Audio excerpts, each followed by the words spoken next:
Test, test, test, test,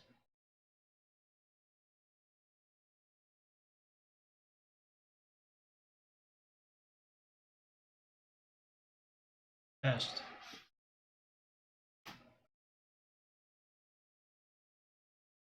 Test, test, test.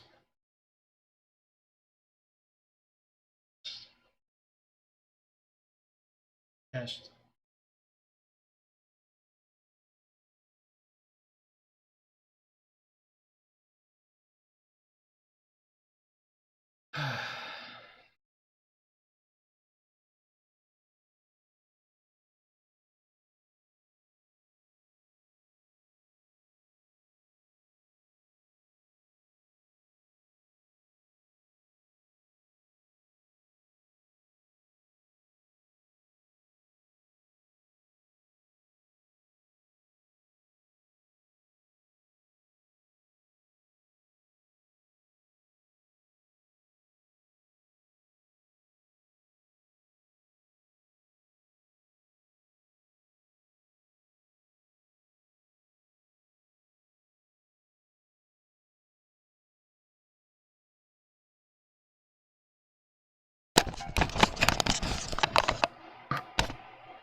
Test.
All right.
All right.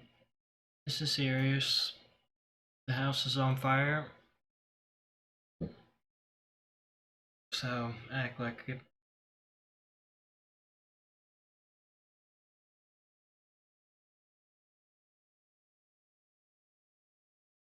This is The Secret of the Veda by Sri Aurobindo.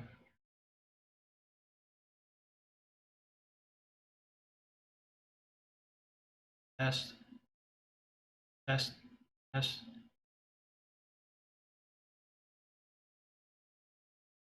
test, test, test, test, test, test.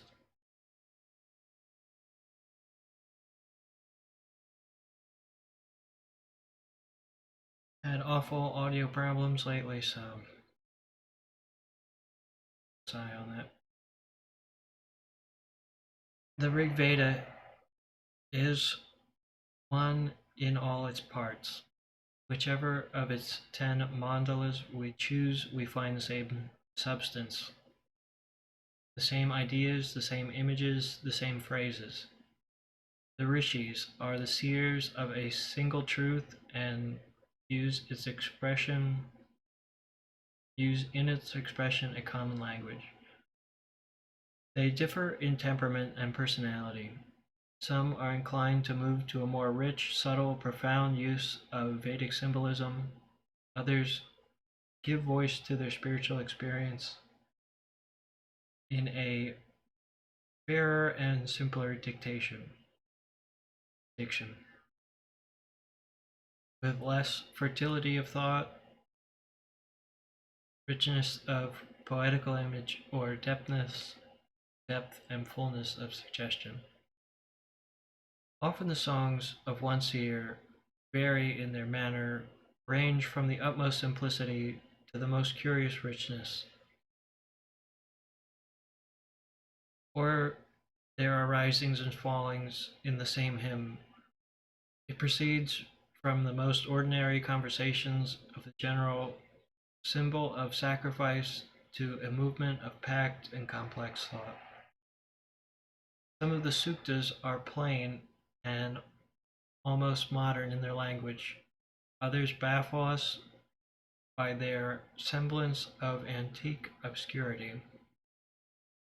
But these differences of manner take nothing from the unity of spiritual experience, nor are they complicated by any variation of the fixed terms and the common formulae.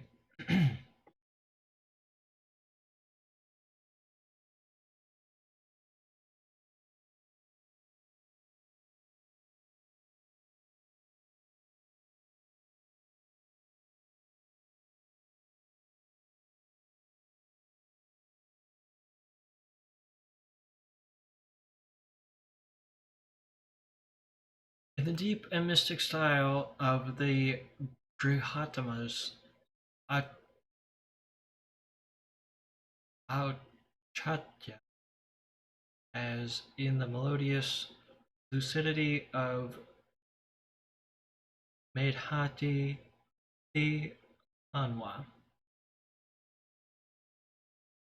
in the puissant and energetic hymns of Vishwamrita, as in Vaisista's even harmonies. We have the same firm foundation of knowledge and the same scrupulous adherence to the sacred conventions of the initiates.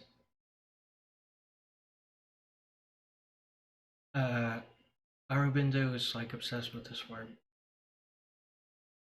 It means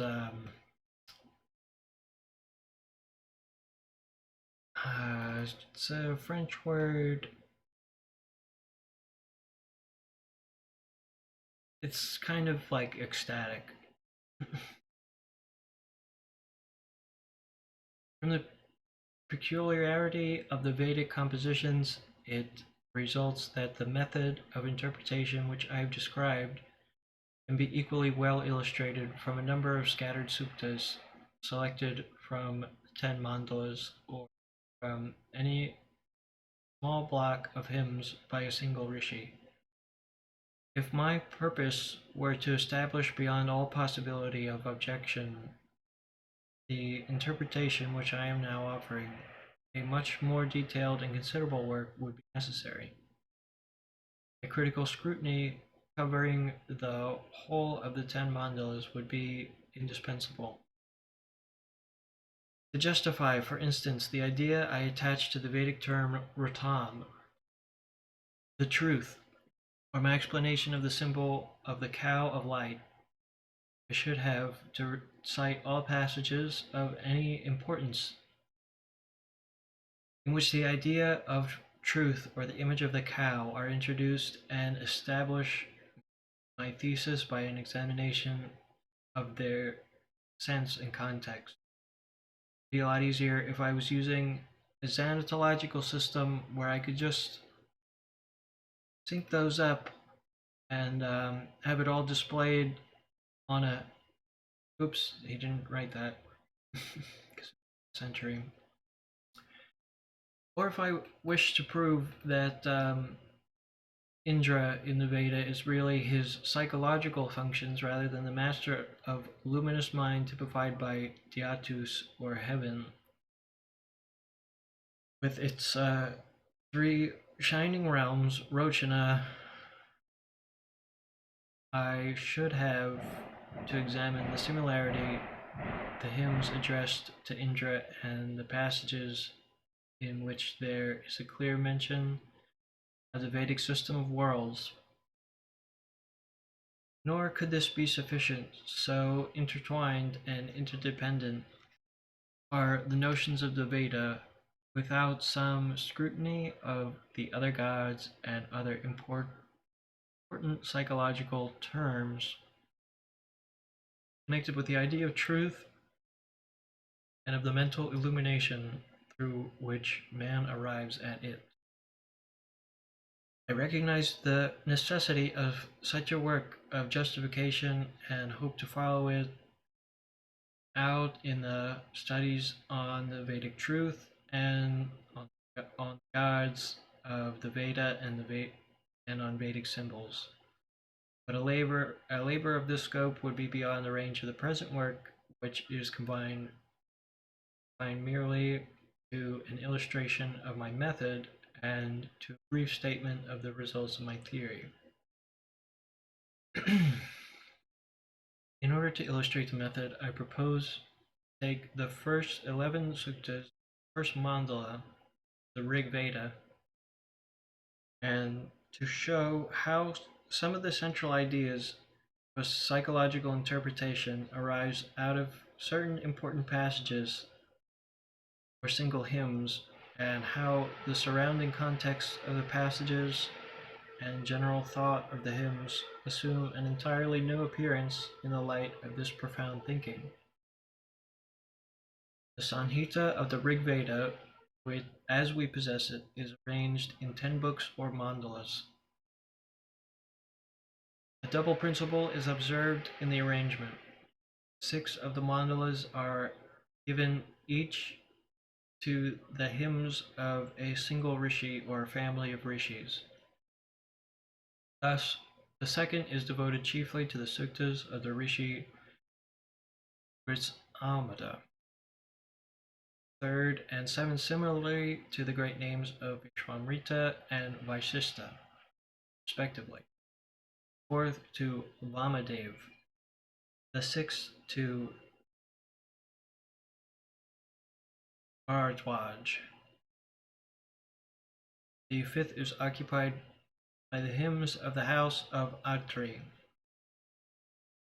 In each of these mandalas, the suktas addressed to Agni are the first collected together and followed by those of which Indra is the deity. The invocations of the other gods, Brihaspati, Surya, and the Ripus, Usha, etc., close the mandala. Whole book, the ninth, given to a single god Soma.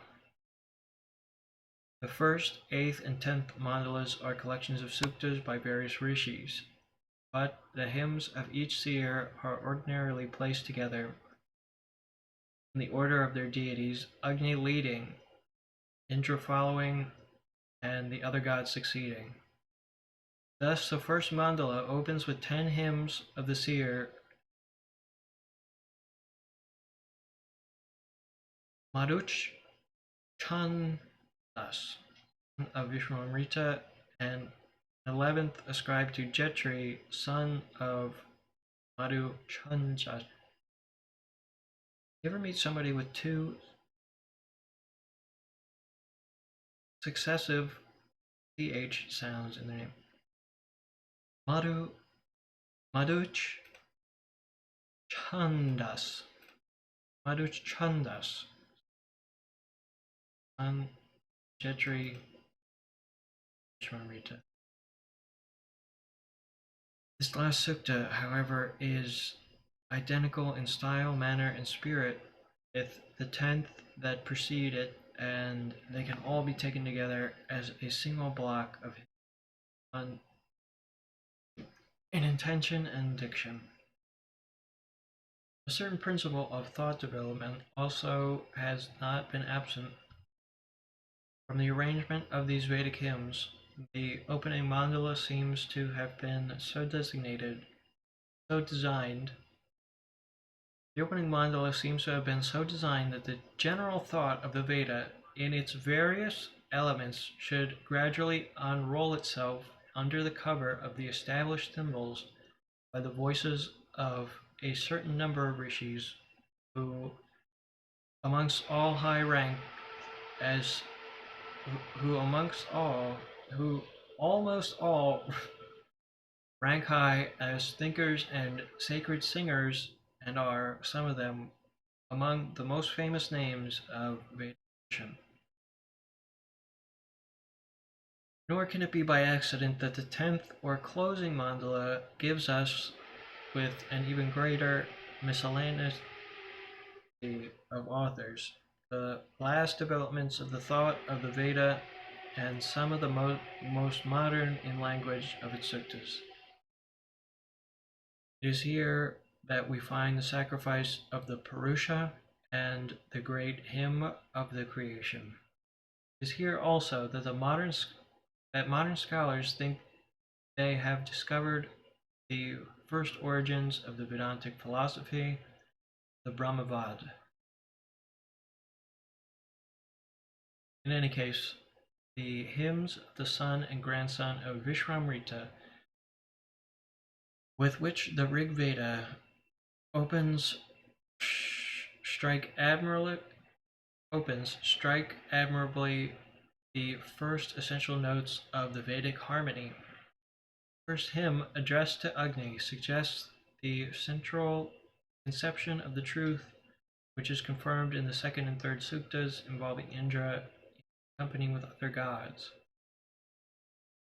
In the remaining 8 hymns, with Indra as the sole deity, except for one which he shares the Maruts, we find the symbols of the Soma and the cow, the obstructor, Vritra, and the great role played by Indra, leading man to the light, and overthrowing the barriers to his progress.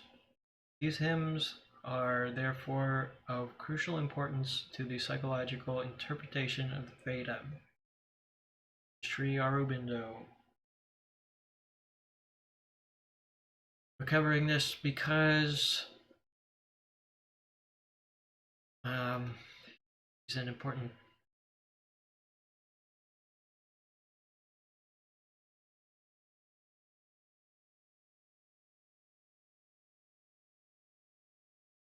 basically, you know how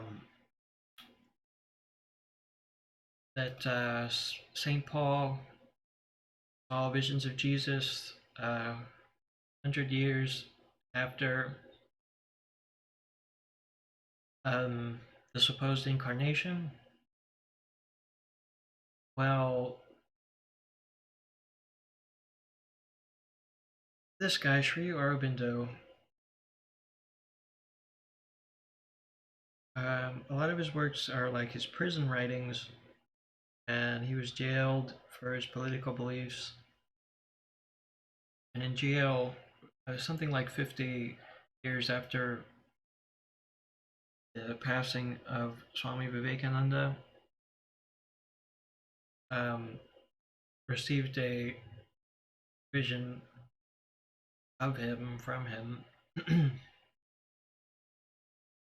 And he's a essential bridge from ancient India to modern Western scholarship.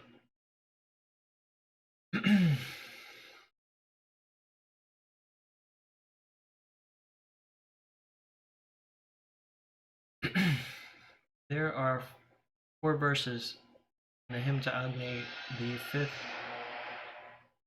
to the 8th, in which the psychological sense comes out with a great force and clearness, escaping from the veil of the symbol.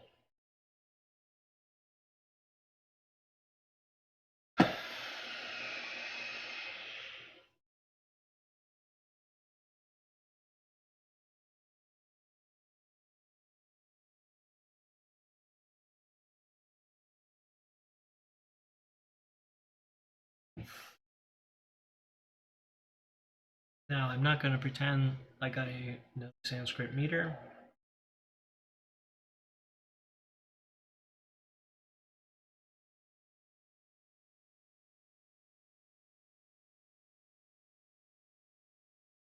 But it's important to go over these words. Agnir Hota Kavikratu Satyas Chitra Shrava Sama Devo Devibir Yamat Yaragna Das Yusei Swam Agne Rajakram Karishyasi Tavetat Satyam Angiraha Upa Pagne Dive Dive Doshavastar Iya Vayam Namo Varanta Emase Rajanan Rajanan Rajantam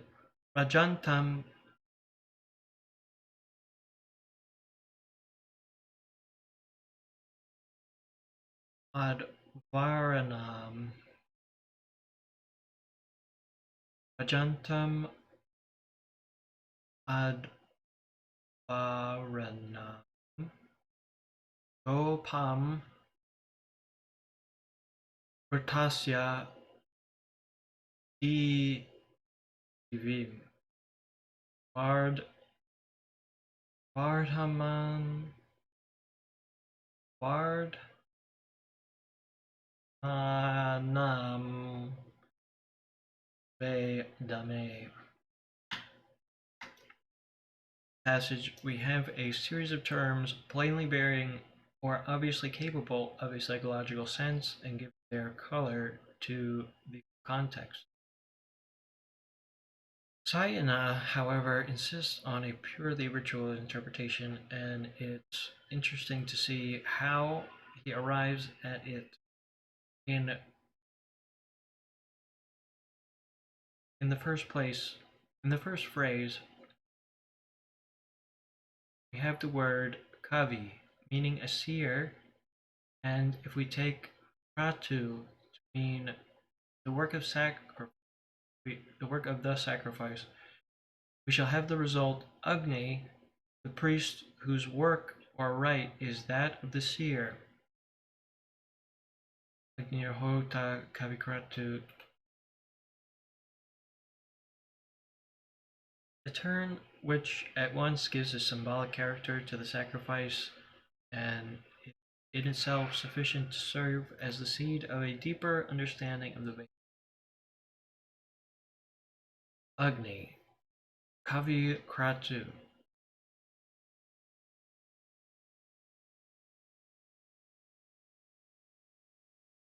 In every Vedic sacrifice, there's a fire sacrifice. Agni leads it. That's what we're covering here. Sayana feels that he has to turn the difficulty at any cost, and therefore he gets rid of the sense of the seer for Kavi, and his Sayana is another interpreter. Verse.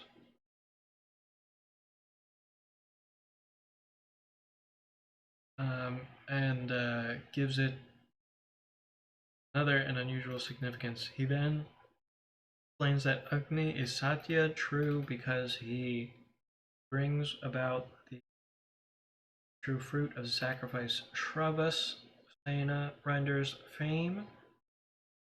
Agni has an exceedingly various renown. Would have been surely better to take the word in the sense of wealth.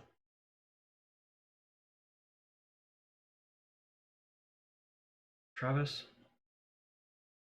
so as to avoid the incoherency of this last rendering. We shall then have this result with first Agni the priest, active in the ritual, who is true in its fruit, for his is the most varied wealth. Let him come a god with the gods. The sixth Rick, the commentator, gives a very awkward and abrupt instruction and trivial turn of thought which breaks entirely the flow of the verse.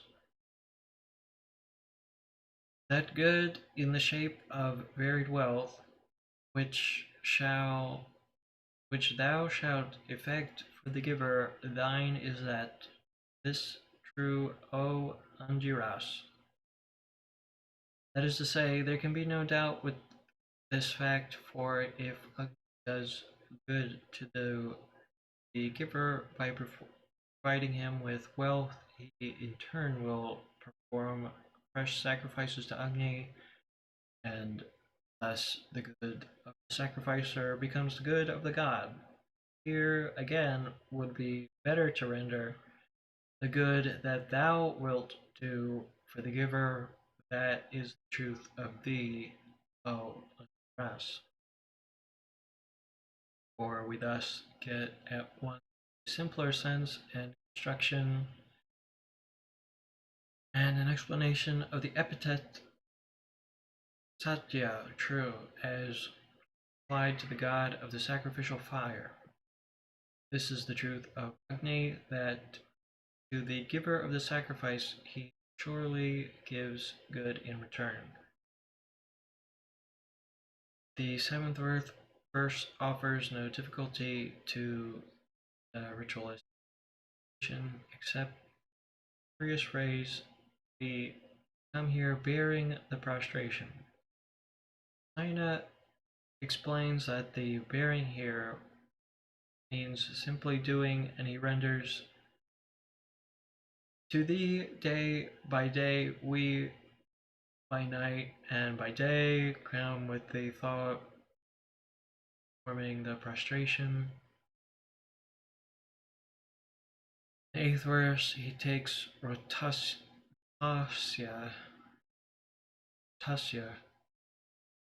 sense of truth, and explains that it is the true fruit of the ritual. To thee shining, the protector of the sacrifices, manifesting always their truth, that is, their ineffable fruit, increasing in thy own house. Again, it would be simpler and better to take Ram in the sense of sacrifice and to render to thee shining out in the sacrifices, protector of the right, luminous, increasing in the house. The shining out in the sacrifices, protector of the right, ever luminous, increasing in thine own.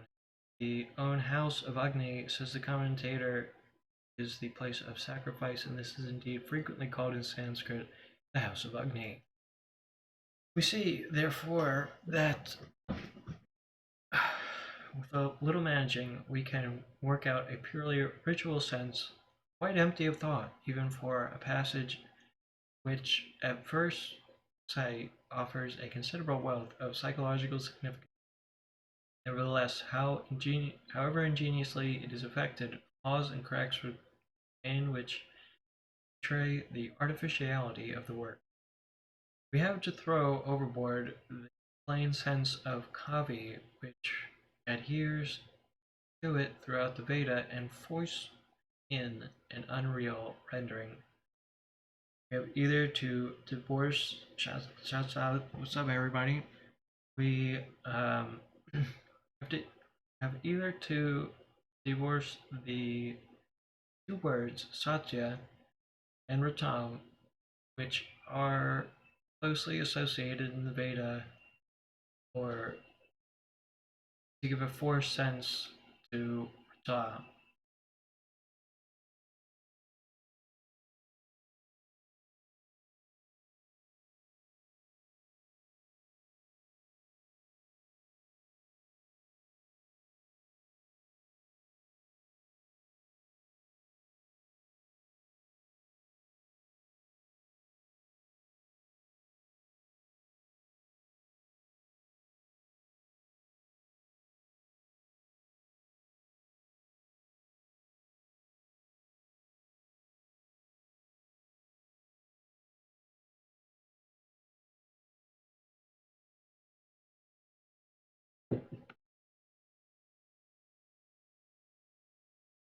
And throughout, we have avoided the natural suggestions pressed on us by the language of let us now follow instead the opposite principle and give their full psychological value.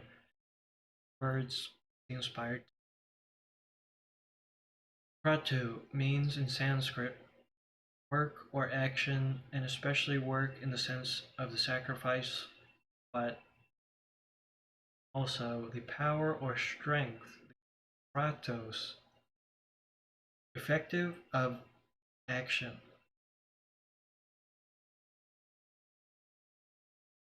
You don't get this kind of interpretation from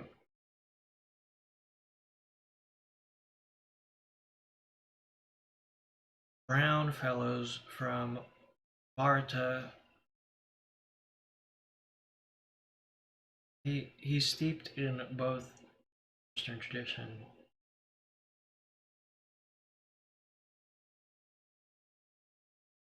But we're now getting the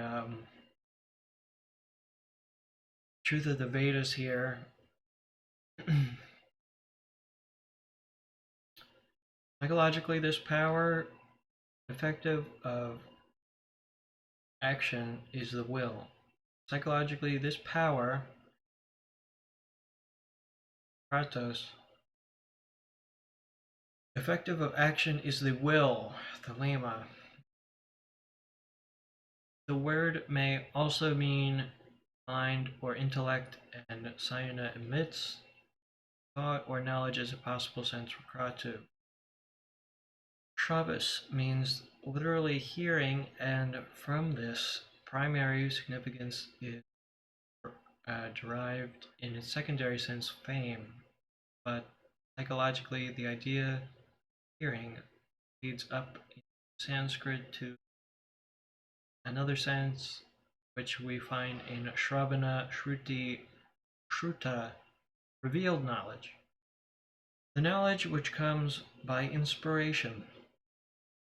Drishti and Shruti, sight and hearing. Drishti and Shruti, sight and hearing.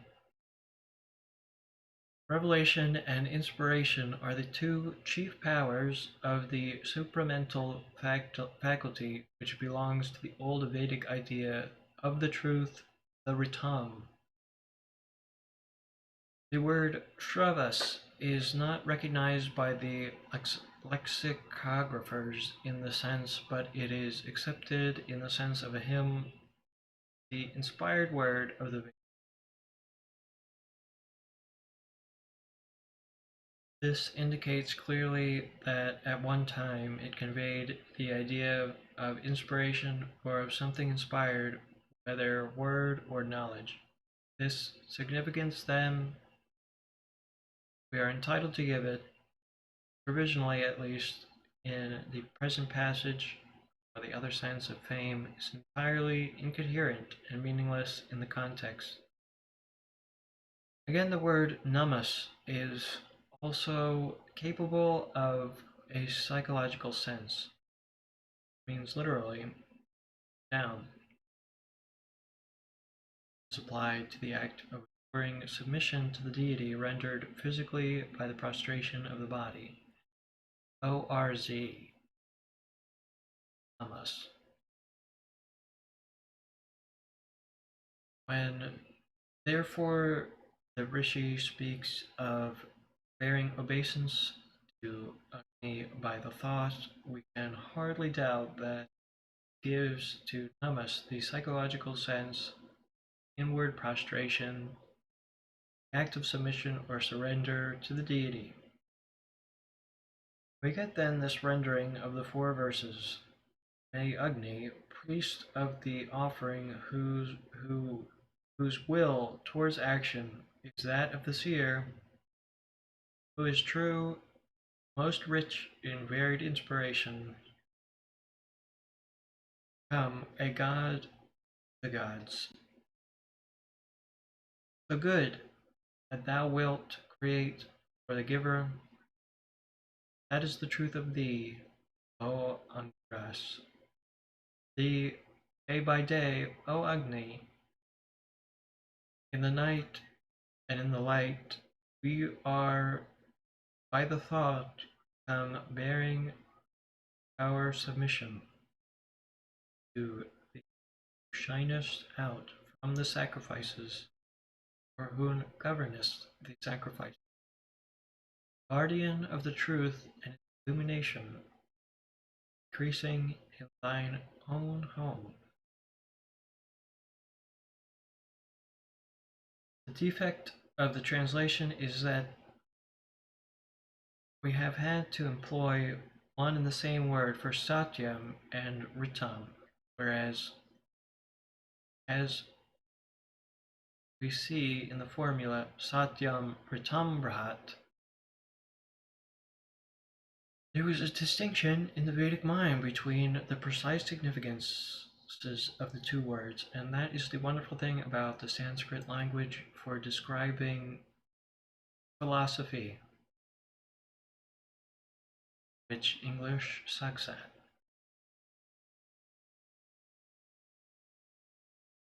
They have spent thousands of years finely tuning uh, this craft, and the rishis are no slouches. They created this universe out of words.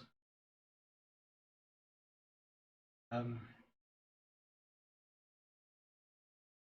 they're pretty damn good at it, and Sanskrit, Devanagari, um, has developed a language for describing complex, the most complex philosophy, whereas English, we have both of these words are just translated to truth. Who then is Agni, to whom language of so mystic a fervor is addressed, to whom functions so vast and profound are described? Who is this guardian of the truth, and who is in his act illumination, whose will in the act is the will of a seer possessed with divine wisdom, governing its richly varied inspiration? What is the truth that he guards? And what is this good that he creates for the giver who comes always to him, thought, day and night, bearing as his sacrifice submission and surrender? Is it gold and horses and cattle that he brings, or is it some diviner riches?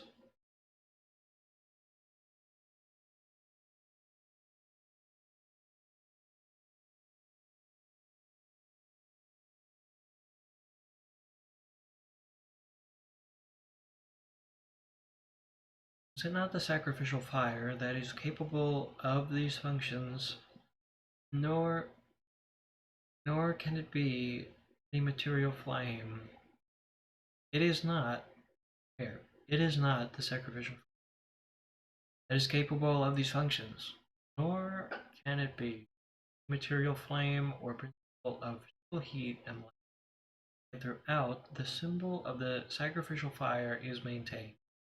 It is evident that we are in the presence of a mystic symbolism in which the fire, the sacrifice, the priest are only outward figures of a deeper teaching, and yet figures which was thought necessary to maintain and to hold constantly in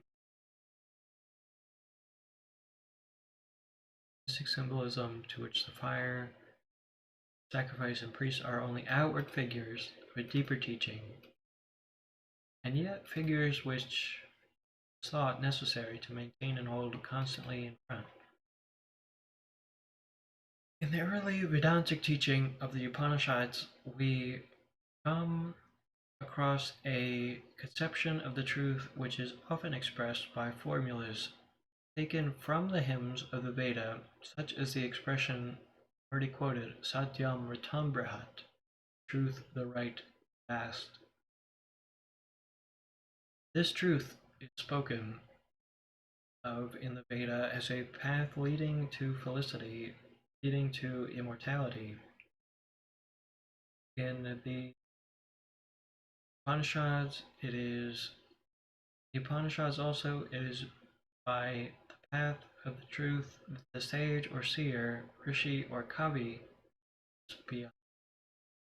passes out of the falsehood state to an immortal existence. We have the right, therefore, to assume that the same conception is in question both Veda and Vedanta. The psychological conception is that of a truth which is truth in essence, not truth of mortal sensation and appearance. It is satyam, truth of being. It is in its action ritam, right.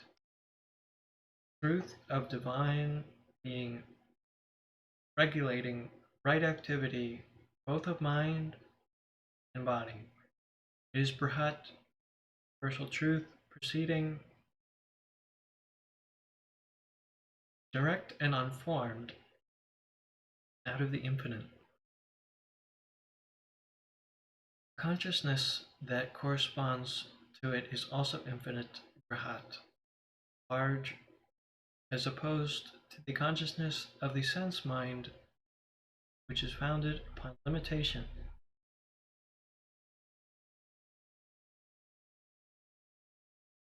One is described as Bhuma, large, the other as Alpa, the little.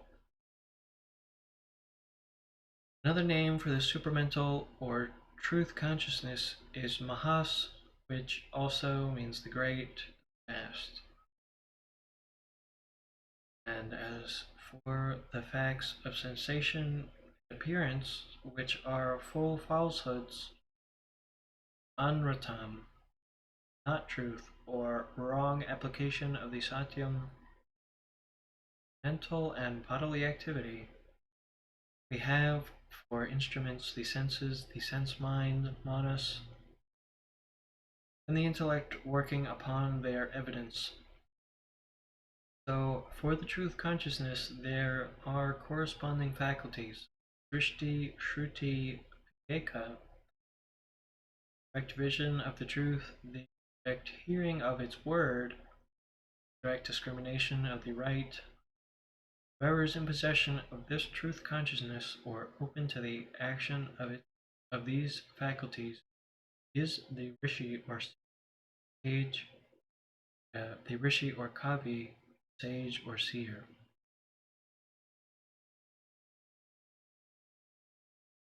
It is these conceptions of the truth, Satyam and Ratam, that we have to apply in this opening hymn of the Veda. Agni in the Veda is always presented in the dual aspect of force and light. He is the divine power that builds up the worlds, a power which acts always with perfect knowledge. For it is Jata Vedas, or of all births. Vishvani Vayumani Vidman knows all manifestations, phenomena, for it possesses all forms and activities, divine wisdom.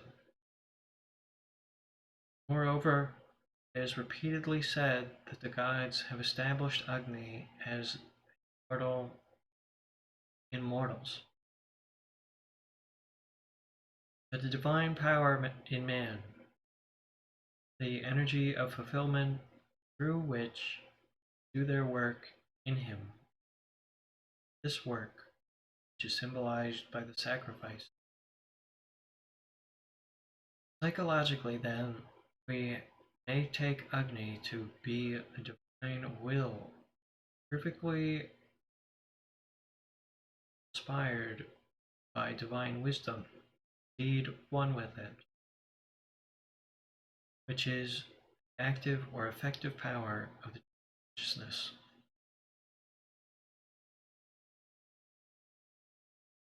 This is the obvious sense of the word kavikratu. Really that obvious? That is extremely profound. You didn't pick up on that. This is the Vedas, so kind of deep. He whose active will or power of effectivity is that of the seer works that say with knowledge which comes by the truth consciousness and in which there is no misapplication or error.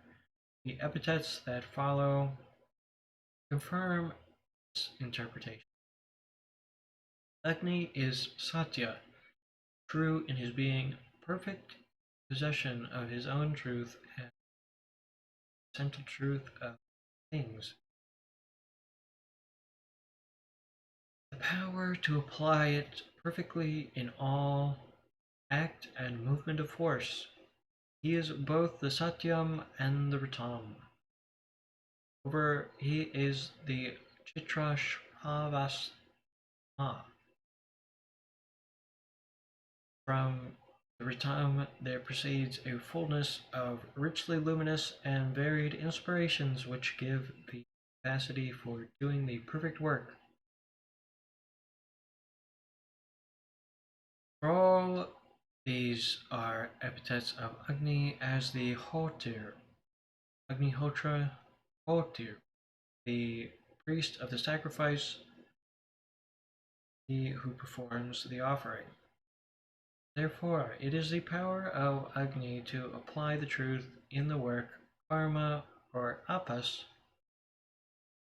symbolized by the sacrifice, that makes him the object of human invocation.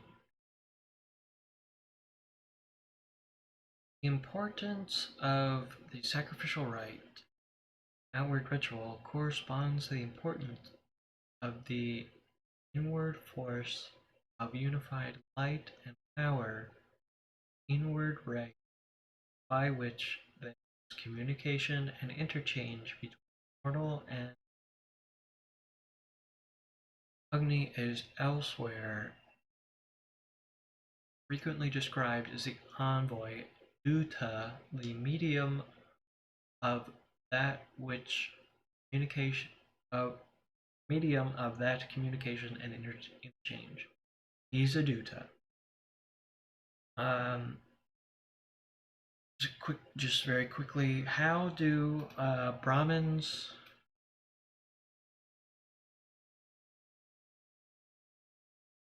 how, how do Brahmins deliver their messages to the gods?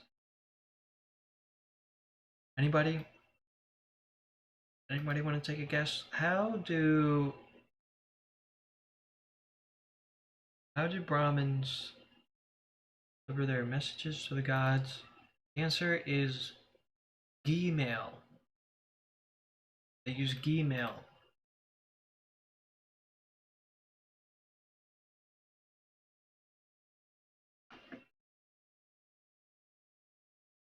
Swaha.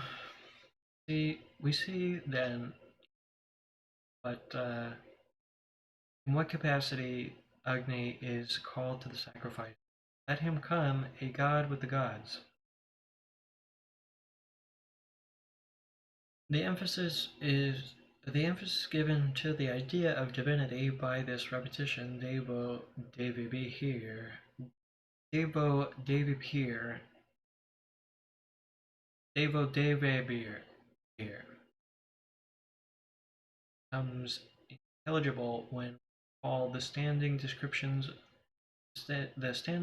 of Agni as the god in human beings, the immortal in mortals, the guest, Zeitgeist, the Geist guest. We may give the full psychological sense by translating, let him come, a divine power with the divine powers, or in the eternal sense of the Veda, the gods are universal powers of physical nature personified. In In any inner sense, they must be universal powers of nature in our subjective activities, will, mind, etc. personify. But in the Veda, there is always a distinction between the ordinary human or mental action of the senses. See, said it again. Manushvat and the divine. It is supposed that man, by the right use of their mental action, sacrifice to the gods, convert them to their true or divine nature, The immortal can become immortal. Thus, the Ribhus were at first human beings, represented human faculties, became divine and immortal powers by which Ribhus, who were first human beings or represented human faculties, became divine and immortal powers by perfection in the work Shukrajaya. Shukrajaya. Rajaya. Pasyaya. It is a continual self-offering of the human to the divine and a continual descent of the human divine to the human, which seems to be symbolized in the sacrifice. The state of immortality thus attained, conceived a state of felicity or bliss, founded on a perfect truth and satyam ritam. We must, I think, understand this sense the verse that follows. The good happiness which thou wilt create for the giver, that is the truth of the Agni.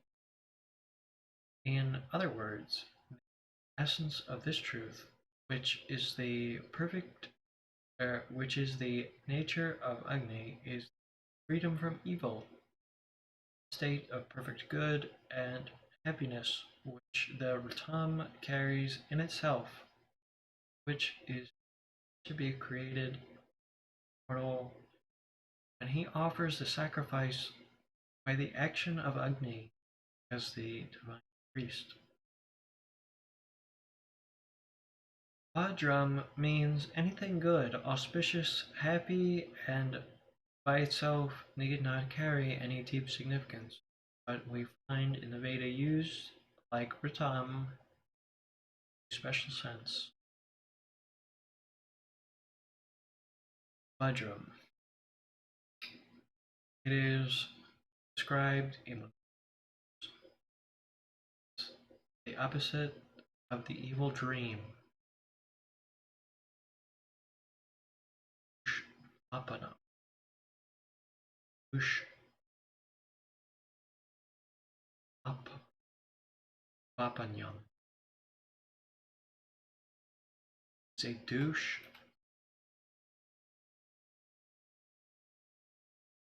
Papanyam.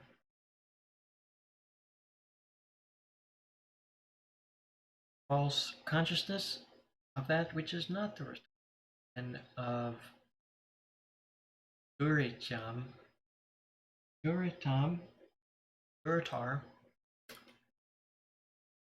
false going, which means all evil and suffering.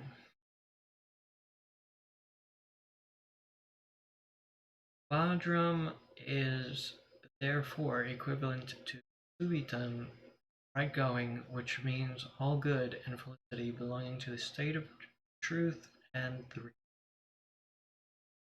it is the Mayas felicity and the gods who represent the truth consciousness described as Yo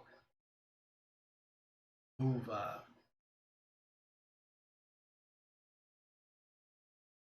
Those who bring or carry in their being the felicity. Thus, every part of the Veda, if properly understood, throws light upon every other part. It is only when we are misled by its veils that we find it appearance. In the next verse, there seems to be stated the condition of the effective sacrifice.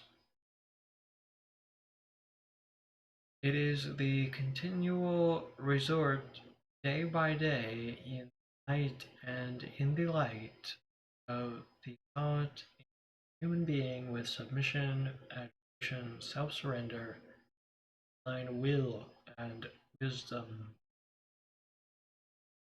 represented by Agni. Day and night, Oshasa, also symbolical. Like all the other gods in the Veda, and the sense seems to be like that in all states of consciousness, whether illumined or obscure. There must also be a constant submission and reference of all activity control.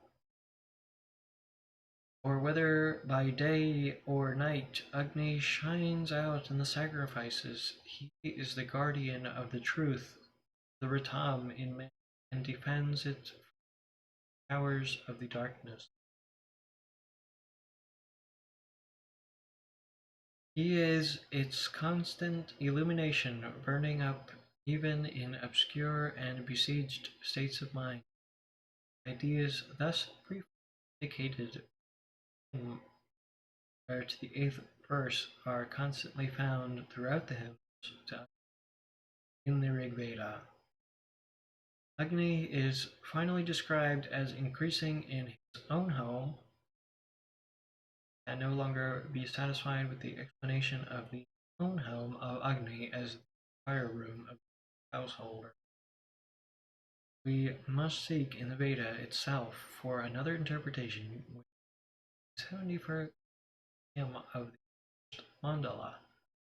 Jano Ritrav Varuna Ja Devan Ritam Brat Agne Yakshi Sim Sam Agne Yakshi Mam Damam. Sacrifice for us to Mitra and Varuna, sacrifice to the gods, to the truth, the vast. O Agni, sacrifice to thine own home. Here Ritambrahat and Swam express sacrifice, and this is perfectly in consonance with the imagery of the Veda, which frequently describes sacrifice as traveling towards the gods and man himself as a traveler moving towards the truth, light, or simplicity. It is evident or that the truth, the vast, and Agni's own home are identical. Agni and the other gods are frequently spoken of as being born in the truth, dwelling the wide or vast. The sense then will be in our passage that Agni, the divine will, empowered man, increases in the truth consciousness, its proper sphere where false limitations of Anibadhe in the wide and limitless. Thus, in these 4 verses of the opening hymn of the Veda, we get its first indications of the ideas of the Vedic rishis. Conception of a truth consciousness supramental and divine. The invocation of the gods as powers of the truth to raise man out of the falsehoods of the mortal mind and attainment by this truth of an immortal state of perfect good and felicity in the inner sacrifice of one has and is by the mortal to the immortal as the means of divine consummation.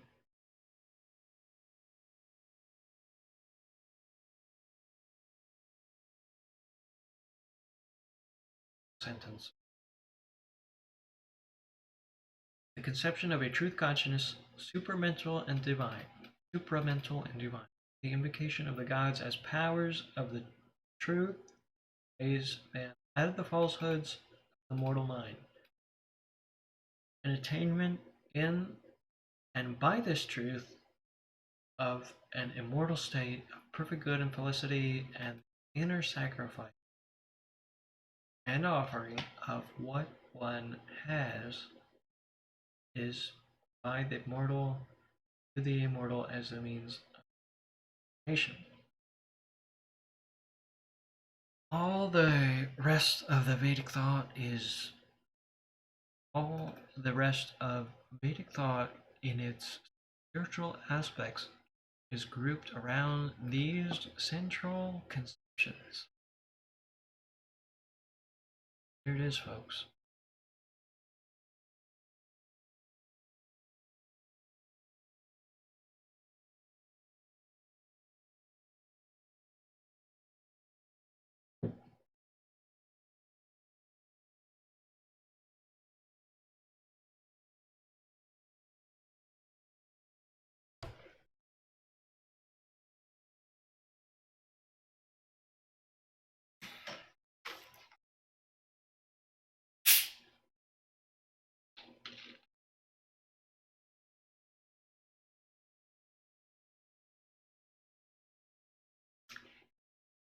And why are we covering this today? Because I wish to create peers, and I do not find many peers online.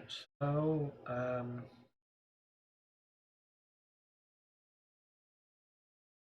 I'm sharing, I'm going to be sharing many things may not presently understand or get much benefit from. The pure truth of the Vedas, some millions of people have found this important, I think. And this is clearly describes it in the English language in an unobscured manner. You can pick up the Penguin books. Sorry, translation. Rig Veda, Barnes and Noble, or the library, and it will not make any sense.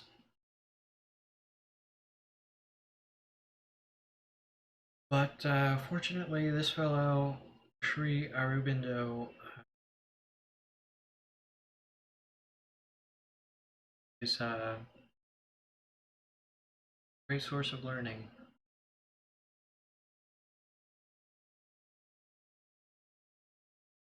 I'll be right back. Uh, and yeah, I don't expect anybody to listen at 1x speed. This is for the future. You're looking back on this 10 years from now, and it's gonna take you another 10 months to contact me. The line is still open.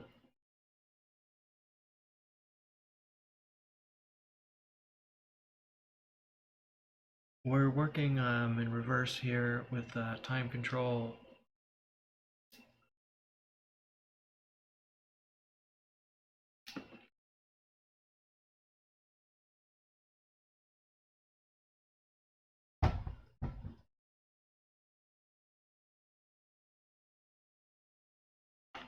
I'll be right back.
Um, I'm reading this stuff to because I'm about to make a point here, but it's gonna probably take 5 years.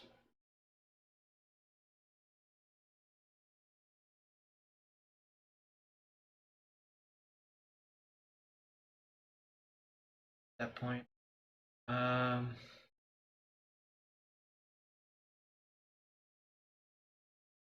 let's jump around just a little bit. We'll come back. Rid of the beta. Obviously, you want to use that sequence.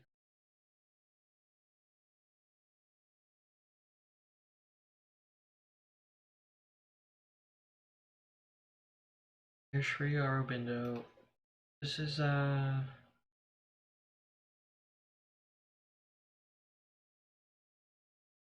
the future poetry.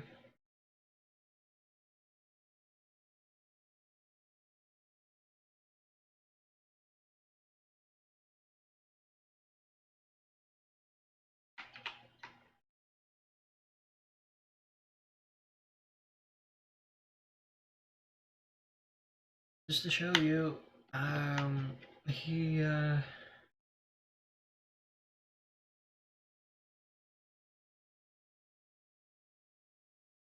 he goes through English poetry.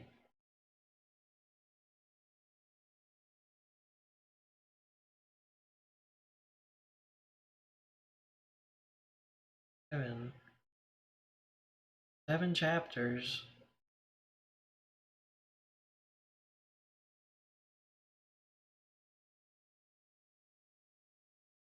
8, 9, 10, 11, 12, 13. So I think he knows what he found a little bit. This he gets us, which is important.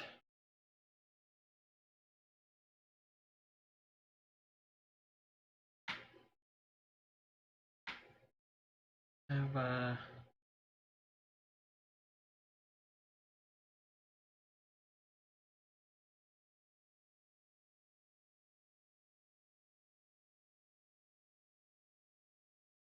where it's worth, where it's worth.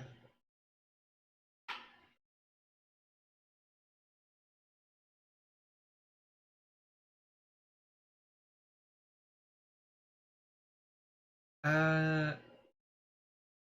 I just think he's a cool, interesting figure because he multiple books he uses the past to talk about the future, which I find is deeply lacking in most Vedanta. We just talked about the Vedas a little bit. Vedanta, Upanishadic literature, the philosophy of non-dualism. In a lot of that, what's missing is talk about the future, or it's grappling with its implications. It's just this thing from the past, and it's so ancient, and just follow it. Whereas I think in the West, our totally demonic natures one lead us towards the future.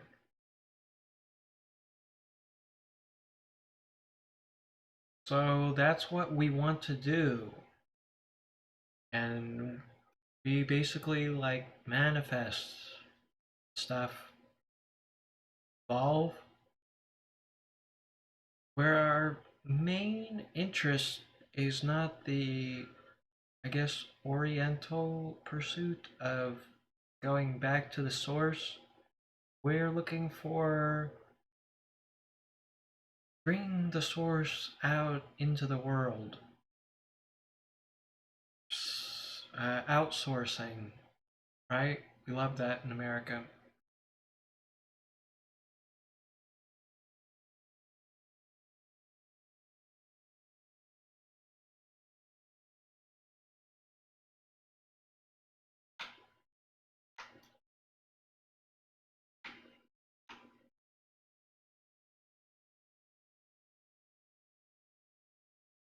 Say this, I guess.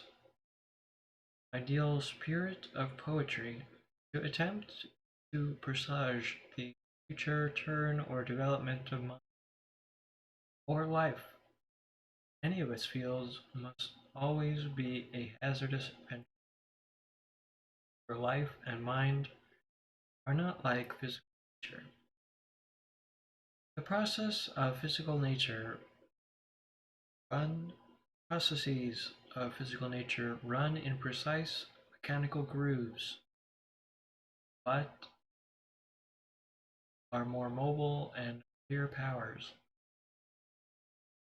Gods of life, and still more the gods of mind, are so incalculably self-creative that when we can distinguish the main lines on working runs or has so far run, we are still unable to foresee with certainty what turn they will yet take, what new thing they are in labor.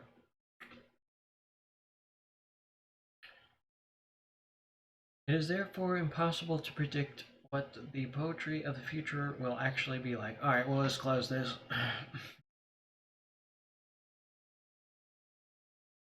We can see where we stand today, but we cannot tell where we shall stand a quarter of a century hence, and that's definitely past there.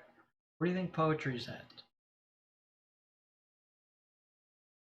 All that one can do is to distinguish for oneself some possibilities that lie before the poetic mind of the race and that can achieve if it chooses to follow out certain great openings which the genius of recent and contemporary poets has made free to us.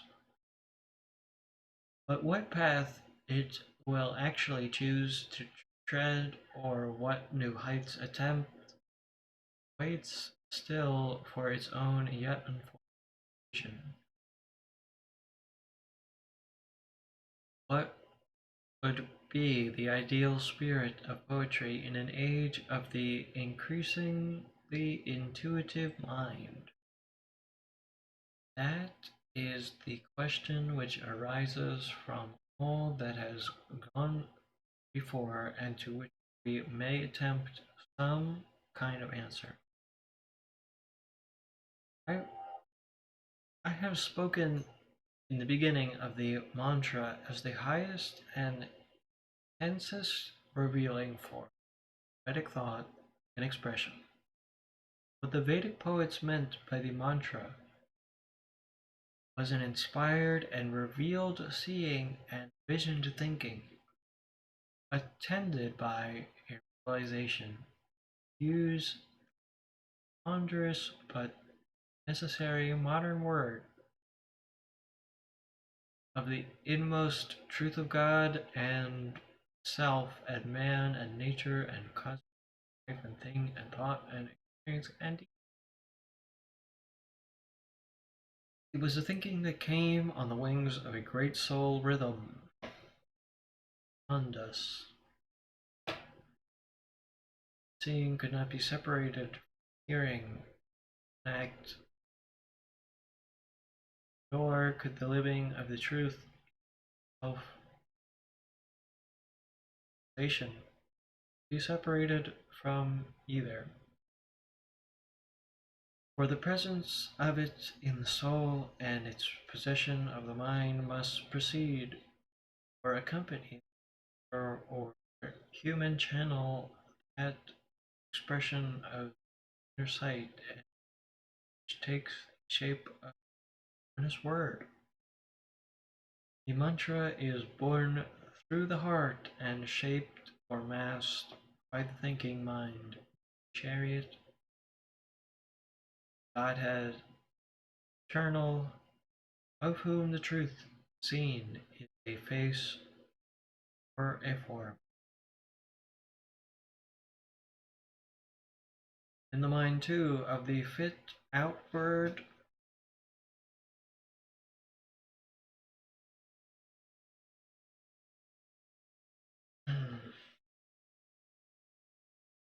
in the mind too of the fit outward hearer who listens to the word of the poet's ear. These three must come together. If our word is a real mantra, the sight of the inmost truth must accompany the hearing. Possession of the inmost spirit of it by the mind, coming home to the soul, must accompany or follow immediately upon the rhythmic message of the word and the sight of the truth. That may sound a rather mystic account of the matter, but substantially there could hardly be a more complete description of birth and effect of the field word. And it might be applied, though usually on a more lowered scale,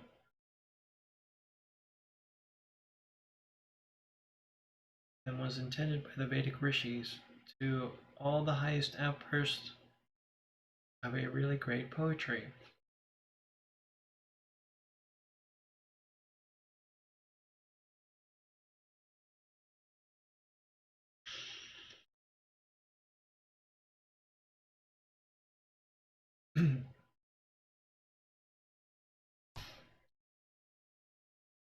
Poetry is the mantra only when it is the truth, the inmost. Poetry is the mantra only when it is the voice of the inmost truth and is couched in the highest bound of the very rhythm and speech of that truth. And the ancient poets, very rhythm and speech of that.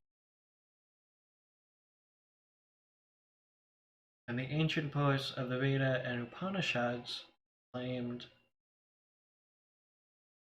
to be uttering the mantra because always it was this almost occult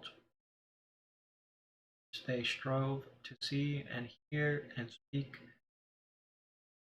and because they believed themselves to be using or finding its innate soul rhythms. Sacrificial speech of it casts up the divine Agni, the sacrificial fire in the man.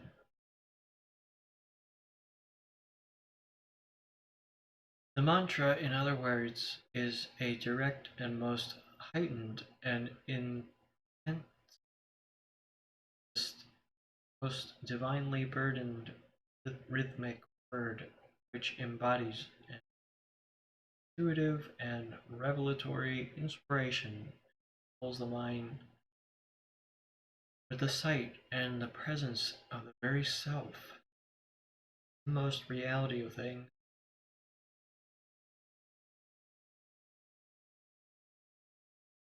And with its truth, and with the divine soul forms of it, Godheads which are born from the living truth, or let's say, is a supreme rhythmic language which seizes hold upon all that is finite and brings into each light its own infinite.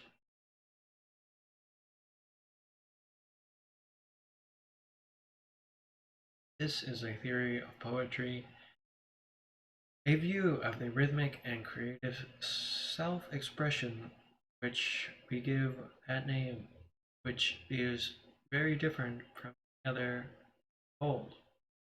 A, a sacred or hieratic ars poetica, possible in days when man believed himself to be near to the gods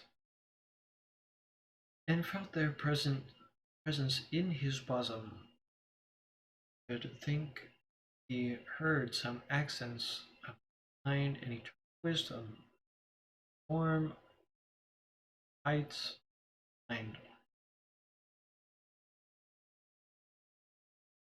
And perhaps no thinking age has been far removed from any such view of our life as the one through which we have recently passed and now are not well out of its shadow.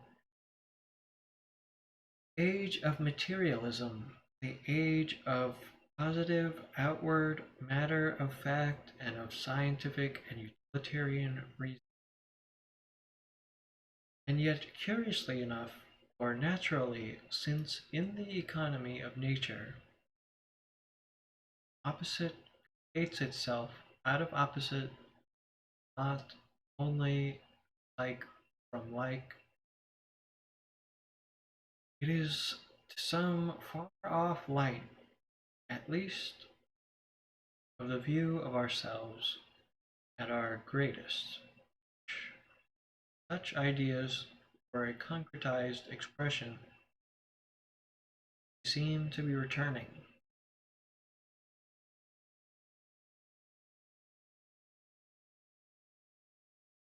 For we can mark that although in a very in very different circumstances, in broader forms, with a more complex mind and enormously enlarged basis of culture and civilization, the gain and inheritance of many intermediate ages is still something very like the effort which the soul, Vedic, or at least Vedantic mind, we almost appear to be on the point of turning back the circle of our course.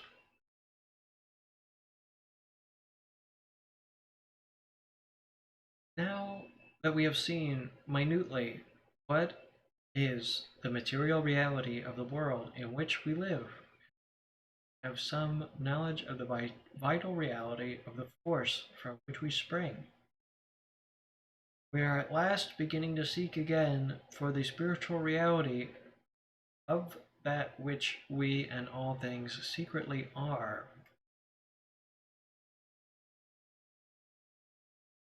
Our minds are once more trying to envisage the self, the spirit of man, and the spirit of the universe intellectually, no doubt at first, but from that to the old effort at sight, at realization within ourselves in all that is not very far step, not a very far step. With this effort, there must rise to, on the human mind, conception of the Godheads in whom this spirit, this marvelous self and reality which broods over the world, take shape the liberated soul and life of his Godheads of truth and freedom and unity, his Godheads of a greater, more highly visioned will and power, Godheads of love and universal delight, his Godheads of universal and eternal beauty, Godheads of a supreme light and harmony and good. The new ideals of the race seem already to be affected by some first bright shadow of these things, even though it be only a tinge, a flush coloring the duller atmosphere of our recent mentality. There is every sign that this tinge will deepen and grow. Heavens to which we look up, not at once, the earth, our actual life. But this new vision will not be as in the times when something hierarchically remote, mystic, inward, shielded from the profane, but rather a sight which will endeavor to draw these Godheads again close and familiar intimacy with our earth and embody them. not only in the heart of religion and philosophy, or only in the higher flights of thought and art, as far as may be in the common life action of man. For in the old days these things were mysteries, which when left to the few initiates by so leaving them, lost sight of them. But the endeavor of this new mind feel to divulge and to bring near to our comprehension all mysteries. At present, indeed, making them too common and outward in the process, and depriving them of much of their beauty and inner light and depth that effect will pass. This turn towards an open realization may well lead to an age which man as a race try to live in greater truth that has as yet governed our kind. For all that we know now tends to make some attempt where to form clearly and live. This creation too will then be moved by another spirit.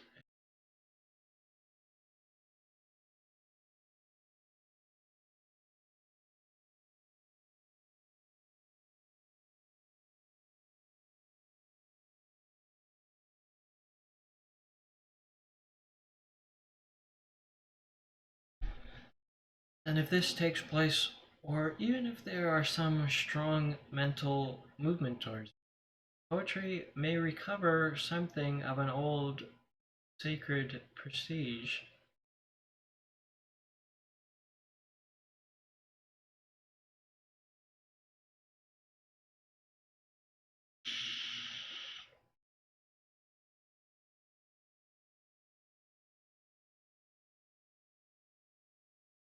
Will no doubt be plenty of poetical writing which will follow the old lines and minister to the old aesthetic motives.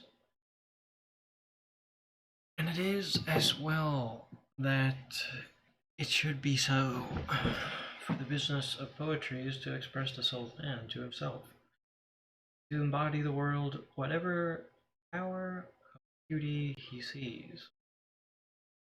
There may now also, but also there may now emerge too, and take the first place. Souls no longer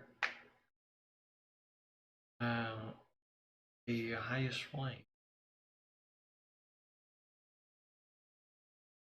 Poet seer and seer creator. Poet who is also a rishi, master singers of truth, hierophants and magicians of a finer and more universal beauty. There has no doubt always been something of that in the greatest masters of poetry in the great ages, but to fulfill such a role has not often been one foundation fountain idea of their function. The mind of the age has made other demands on them, needed at that time. Highest things in this direction have been rare self-exceedings, still colored and toned to the half-light in which they sang. But if an age comes which is in common possession of a deeper and greater and more inspiring truth, then its masters of the rhythmic word will at least see a higher common level. It may rise more often into a fuller, intenser light and capture more constantly the greater tons of which this harp of God, on a short description, created being, is secretly capable.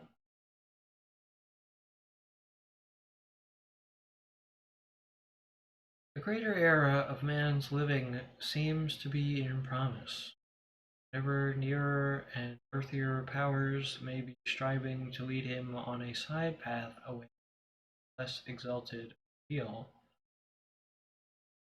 And with that advent, there must come a new great age of his creation, different from the past epochs which he counts as his glories and superior to them, vision and motive.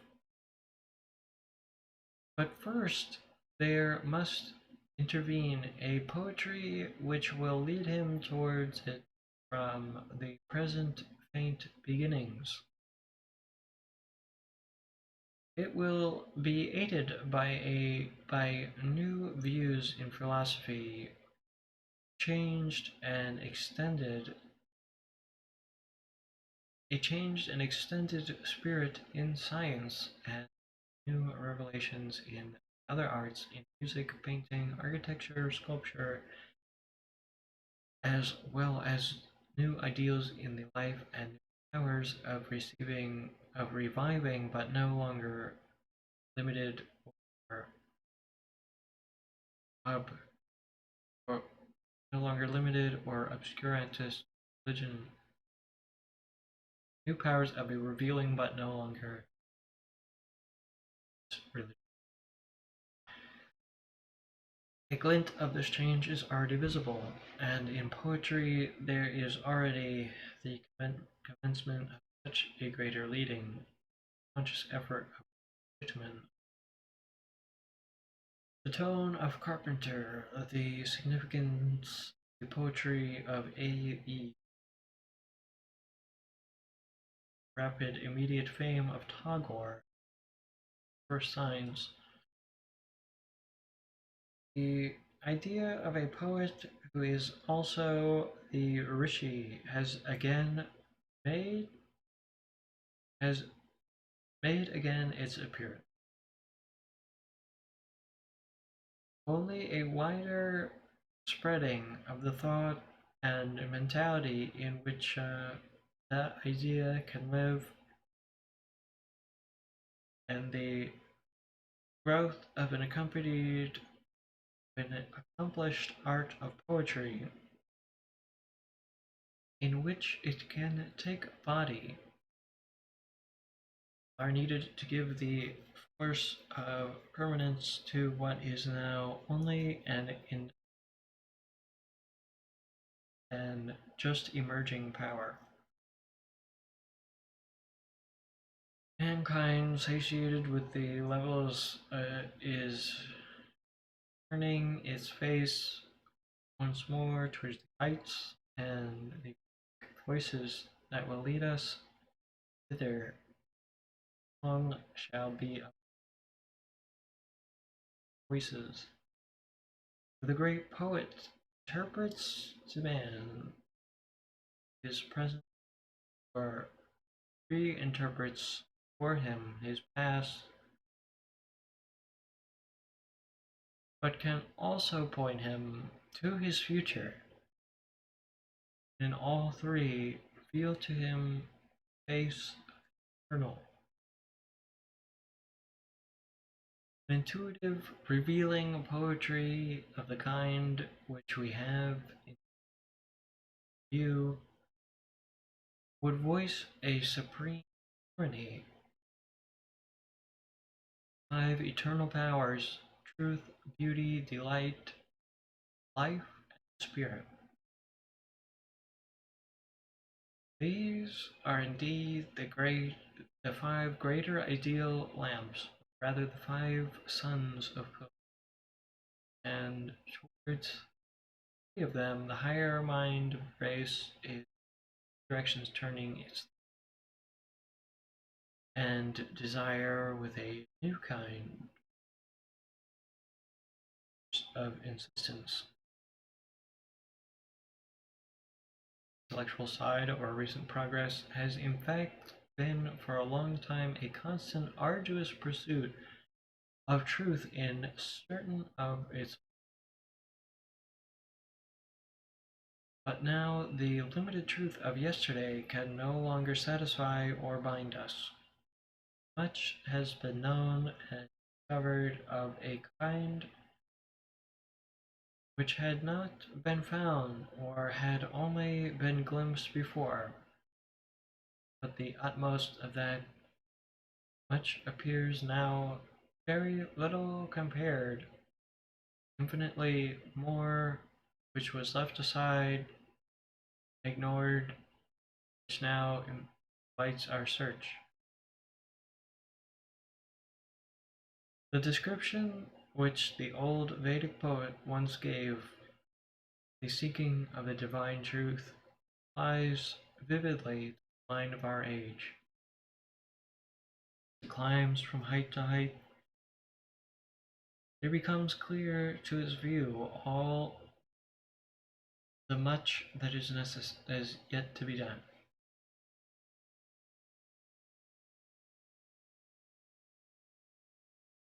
But also it is beginning to be seen that only in some great awakening of the self and spiritual being of man that unlived truth to be found, that infinite much to be achieved.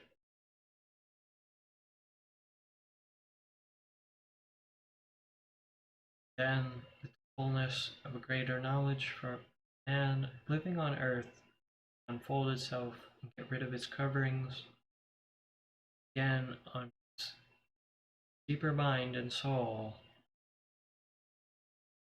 Words of another Vedic poet seer. New states come into birth, covering upon covering, awaken to knowledge, till the lap other one wholly sees. This new old light is now returning on our minds. Men no longer so completely believe that the world is a machine, and they only so much transient thinking matter. A view of existence in the midst of which, however helpful it might be to a vigorous concentration on physical science and social economy and material well-being, neither religion nor philosophic wisdom could renew their power in the foundations of the spirit, nor art and poetry, which are also things of the soul, like religion and wisdom, refresh themselves sources of strength. Now we are moving back from the physical obsession to the consciousness that there is a soul and greater self within us, and verse which finds expression here, life, and they insist too, and rightly insist, on life, on humanity, and the dignity of our labor and action. We have no longer any aesthetic quarrel with our Mother Earth, but rather would drink full her bosom of beauty and power, and raise her life to a more perfect greatness. Thought now dwells much on the idea of a vast creative will of life and action as the secret of existence. That way of seeing, though it may give room for a greater power of art and poetry and philosophy and religion, where it brings in full value, has, by its limitation, its own dangers. Spirit, which is all life, greater than life, is rather the truth in which we shall most powerfully live. Aditi, the infinite mother, cries in the ancient Vedic hymn to Indra, the divine power about to be born in her womb. This is the path of old discovered again, by which all the gods rose up into birth. Even by that upward way shouldst thou be born in thy increase. But go not forth by this other to turn thy mother to her fall. But if refusing the upward way, the new spirit in a process of birth replies like the god, by that way I will not go forth. It is hard to tread. Let me come out straight on the level from thy side. I have many things to do which have not yet been done. With the with one I must fight, and with another I must question after the truth. Then the new age may do great things, as the last also did great things, but it will miss the highest way and end like it in a catastrophe. It is no reason why we should so limit our new birth in time. Spirit and life are not incompatible, but rather a greater power for the spirit, rather a greater power of the spirit brings a greater power of life. Poetry and art, most of all, are powers help bring this truth home. Find a man with an illumining Catholic force. For while philosophy may lose itself in abstractions and religion turn to an intolerant otherworldliness and asceticism, poetry and art are born mediators between the immaterial and spirit and life. This mediation between the truth of the spirit and the truth of life will be one of the chief functions of the poetry of the future. The two other sister lamps of God, color suns of the ideal which our age has most dimmed, whose reviving light is sadly in need, but still too strenuously outward and utilitarian to feel sufficiently their absence. Beauty and delight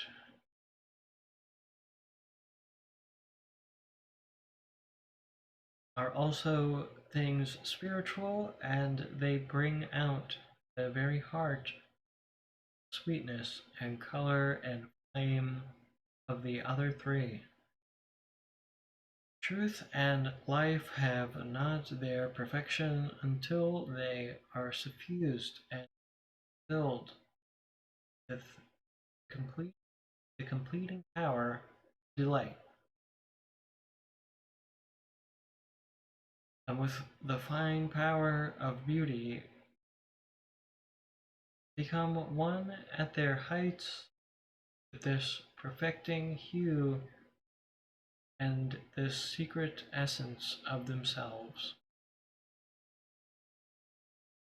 The spirit has no full revelation without these two satisfying presences. Ancient Indian idea is absolutely true that delight, ananda, is the innermost expressive and creative nature of the free self, because it is the very essence of the original being of the spirit. Chit Ananda, Anandamaya Kosh. But beauty and delight are also the very soul and origin of art and poetry. It is the significance and spiritual function of art and poetry to liberate man for delight and to bring a beauty into his life. Only there are grades and heights here, as in everything else, and the highest kinds of delight and beauty are those which are one with the highest truth. The perfection of life and the purest and fullest joy of the self-revealing spirit. Therefore will poetry most find itself and enter most completely into its heritage when it arrives at the richest harmony and of those five things in splendid and ample sweetness and light and power. That can only wholly be when it sings from the highest skies of vision and ranges through the widest widths. Powers can indeed be possessed in every scale, because on whatever grade of our ascent we stand, the spirit, the divine self of man, is always there, and break out into a strong flame of manifestation, carrying in it all its godheads in whatever form. And poetry and art are among the means by which it thus delivers itself. Therefore, the essence of poetry is equally the same, an essential power, magnitude of the genius expended may be the same whatever the frame of the sight, whether it be Homer chanting the heroes in God-moved battle before Troy and Odysseus wandering among the remote and magic isles, with his heart always turned to his lost and far off human earth. Shakespeare, writing in his surge of the manifold color and music and passion of life, or Dante errant amid his terrible and beatific visions of hell and purgatory and paradise, or Valmiki speaking the ideal man, embodying God, and egoistic Rakshasa in only fierce self-will, approaching each other from their different centers of life and different all of being for the struggle desired by the gods, or some mystic Vamadev tracing in strange, vivid, now forgotten symbols the action of the gods and the truth, battle, and the journey to the light, the double riches, and the sacrificial climbing of the soul to immortality.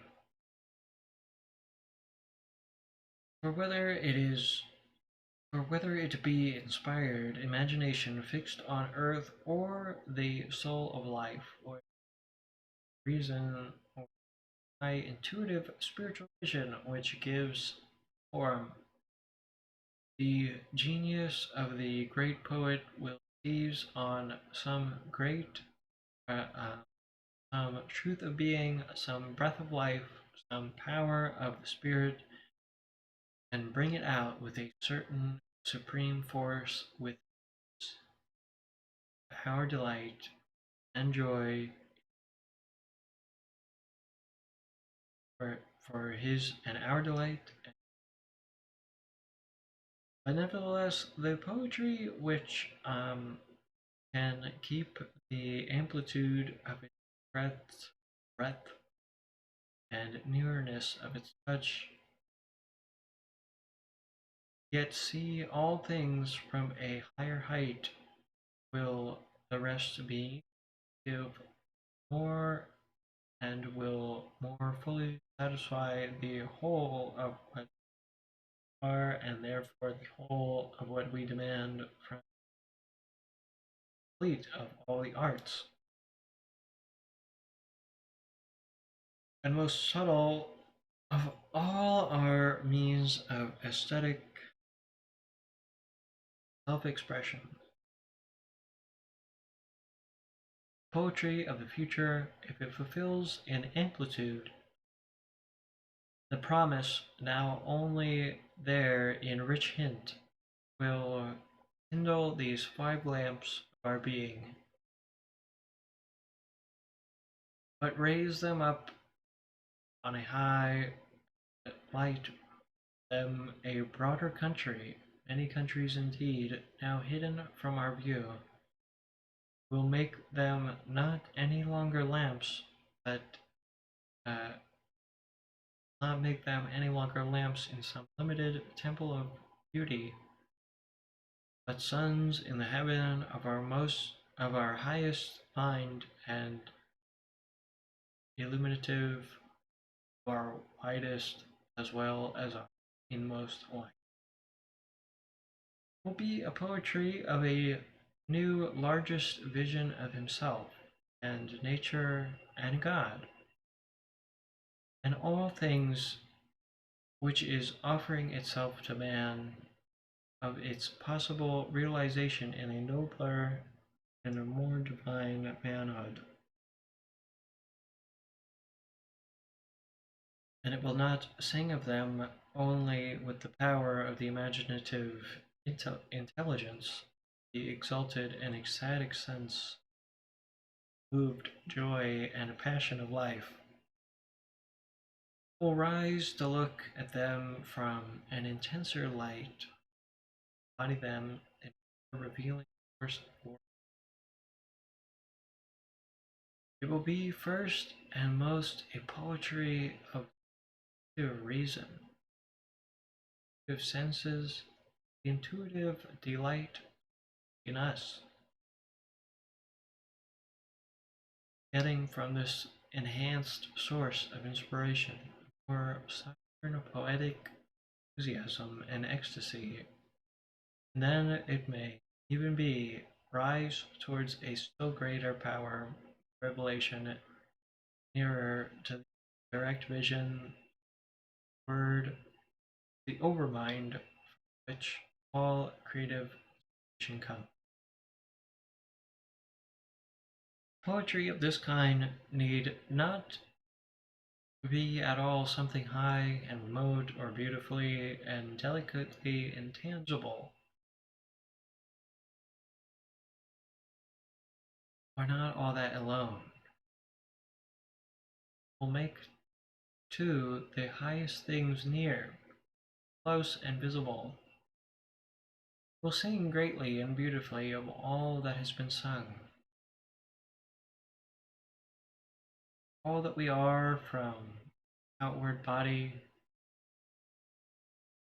the very God and self, the finite and infinite, transient and eternal, with a new reconciling, fusing vision. It will make them other to us than they have been, even when yet the same.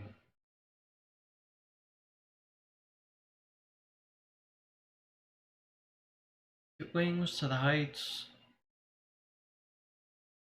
not leave earth seen below it, but also not confine itself to earth, but find to other realities and their powers on man, take all the planes of existence for its empire.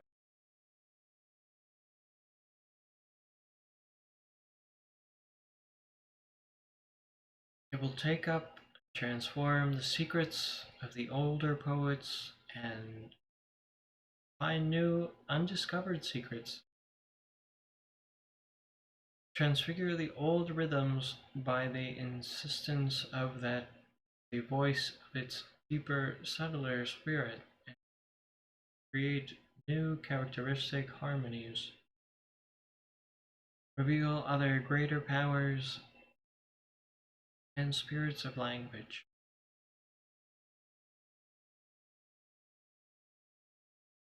Proceeding from the past and present, yet will not be limited by them or their rule canon,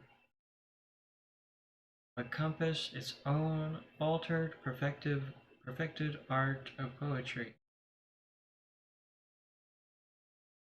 This, at least, is possible,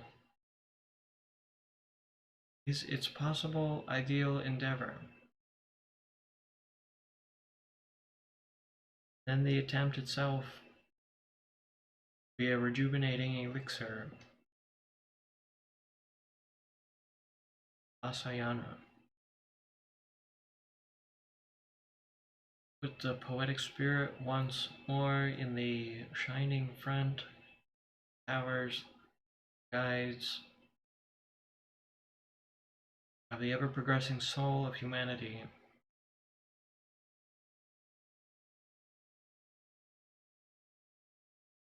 There will lead in the journey like the Vedic Agni, the fiery giver of the word, Yuva Kavi, Divir Amartyo, Andra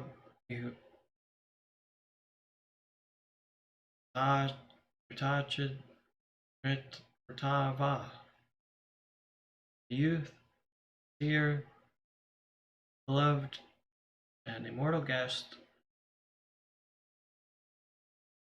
honeyed tongue of ecstasy, the truth consciousness, truth finder, born as a flame from earth, and yet the heavenly messenger of the immortals.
that vein, we'll pick up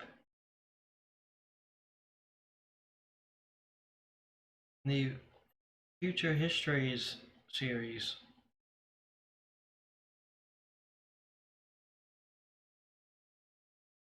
Dr. Timothy Leary, PhD.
This is the last place on Earth, Sun Belt in America.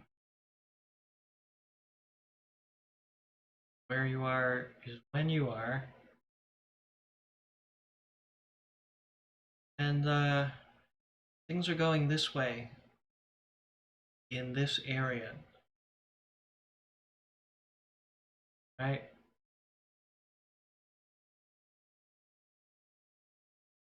Because of the spin of the planet.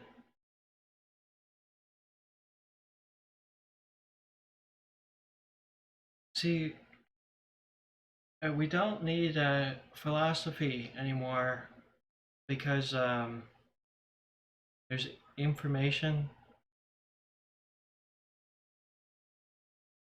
And let me share this.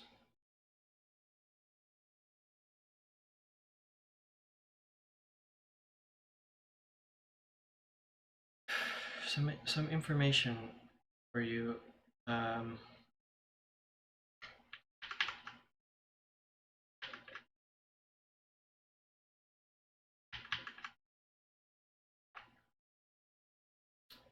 Right.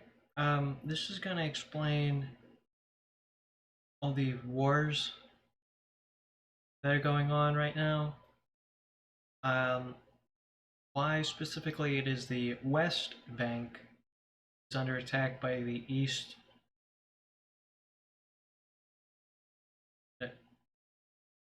Everybody hates. Why are all these conflicts? Um,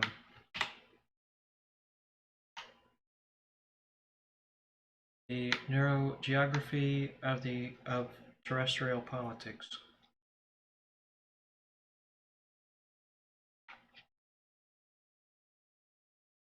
By astronaut Russell Shepard. Terrestrial politics are Newtonian Euclidean. They are based upon territorial mammalian competitions between neighboring hives who share the same technological level. Each quantum jump in neurotechnology increases the size of the political unit. Tribes are swallowed up by neighbors who have superior artifacts.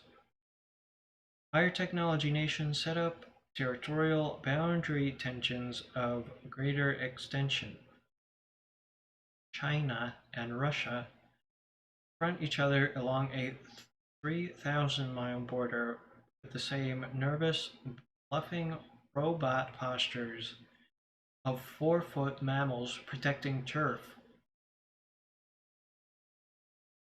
Ideological differences are, of course, irrelevant in mammalian terrestrial politics.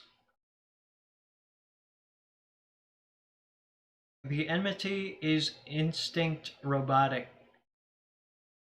Neighboring gene pools have to compete according to a relentless law of territorial plus minus magnetism. To occupy an ecological niche is automatically to be against those who inhabit the neighboring niche. Illustrate the limbic primitive brain, the old world politics in 1978. Consult the map. Note that Morocco receives its arms from America and its neighbor Algeria obtains its weapons from Russia. The border between the two neighbors is tense. Note that the next country, Tunisia, receives its arms from America and quarrels with both of its neighbors, leftist Algeria and leftist Libya.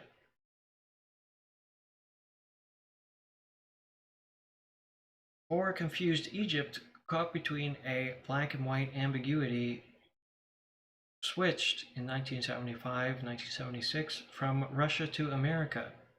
Egypt now manages to maintain hostile contact with both its neighbors Libya and Israel, regardless of the paradox.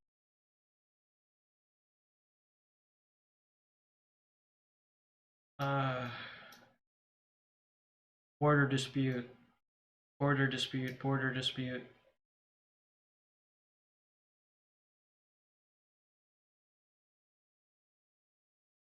Left, right, up, down. Continuing the zoo cages of our animal past, we note that Israel fights Syria. Syria growls at Israel above and Iraq below. Iraq fights Iran. Iran snarls at Afghanistan. Afghanistan frowns at Pakistan. Pakistan hates India. India is tensed against China. China suspiciously rubs up against Russia and Southeast Asia states, all of which distrust their neighbors, regardless of ideology. An examination of the politics of Southern Africa will reveal the same checkerboard sequence of neighborhood confrontations. Southeast Asia provides a similar confirmation of the theory that terrestrial politics produces an almost perfect unbroken sequence of robot, mammalian, territorial confrontations. We seem to deal here with a magnetic order of plus-minus charges in neighboring units. With robot regularity and an amazing disregard for common sense or political principles, each country opposes its neighbors. It is of interest that such a renowned political theorist as Henry Kissinger was so totally robotized, like iron filings held against a magnet in confrontation with Russia. Filings held in the field in confrontation with Russia, that he failed to understand his neuropolitical principle. Kissinger believed in the domino theory. If South Vietnam fell, then all the other Southeast Asian nations would topple shoulder to shoulder into monolithic communism. This paranoia, for which 50,000 young Americans died, completely disregarded the obvious. Once Saigon collapses, then nature takes over. Cambodia attacks Vietnam. Vietnam raids Laos. Africa is a checkerboard of mammalian savagery.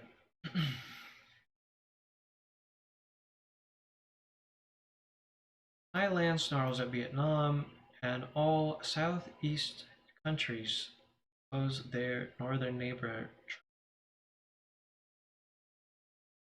So far, we have considered the east-west sequence of polarization. Now let us examine some north-south factors. The map of Africa reveals that a principle of neighbor antagonism exists. What the political map does not show is the fact that within African countries, which are arbitrarily defined by European colonists, tribal enmities continue to rage on. Africa is a checkerboard of mammalian savagery. 90% of African countries are ruled by assassins and military chiefs, mafia capos. Now look north to Europe. Until World War II, Europe was also a checkerboard of quarreling neighbors, each ruled by a feudal chief. Technological quantum leap taken in the 1940 war forced a change in territoriality. Technology always increases the size of the gene pool territory. Eastern Bloc nations were forced together into a monolithic entity, confronting the union of West Europeans. The border tensions no longer exist between the nations, but along the Great East-West Wall, the Iron Curtain. We note also that 90% of Western European countries are ruled not by military dictators, but by elected representatives. Why did Africa develop slavery and Europe capitalist democracy?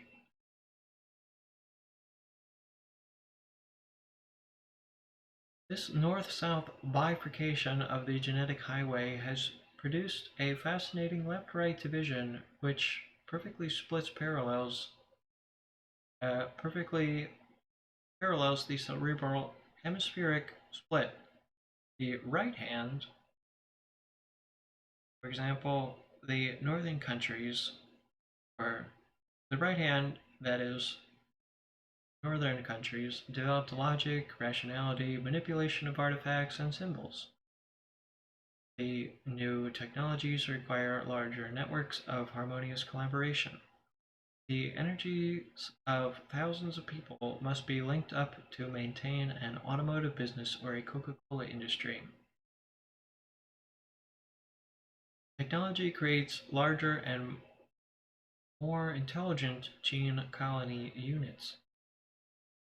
Why did the right-hand continent, Europe, develop the technology and carry the freedom gene upward? Why did the left-hand continent, Africa, fail to produce mobility freedom gene? Why did Africa develop slavery and Europe capitalism?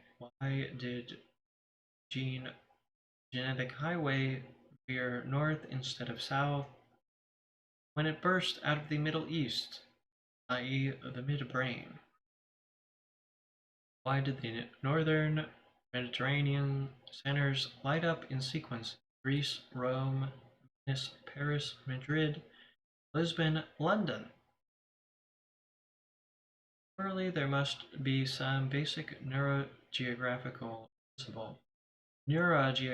principle that explains why Africa now swarms with slavery and Paleolithic savagery, and why the right-hand northern lobe provided the centers and pathways on which the species has evolved. Why did the freedom genes cluster in the North Atlantic beaches? Here, the Dark Ages. Stayed here, the center of power stayed here for 1,000 years. Iniubris.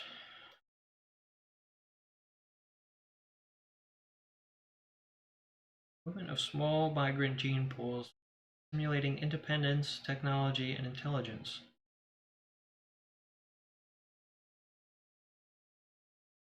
Mongol Oriental Communist armies, monolithic Islamic armies.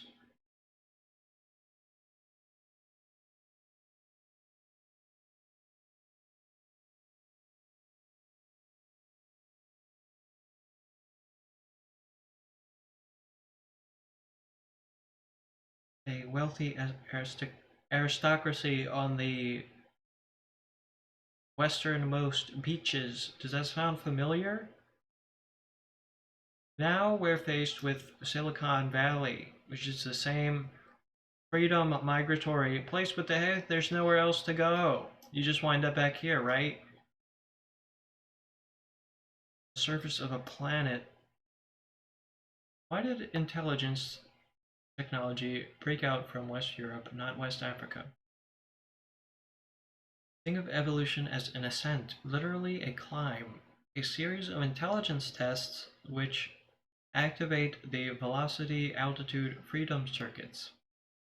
From the Mideast midbrain, there are two pathways. The southern route is the easiest. The Arabs took it, slid off from along the low road. Insectoid armies oozing from the east, spreading not gene pools but soldiers and military bureaucrats.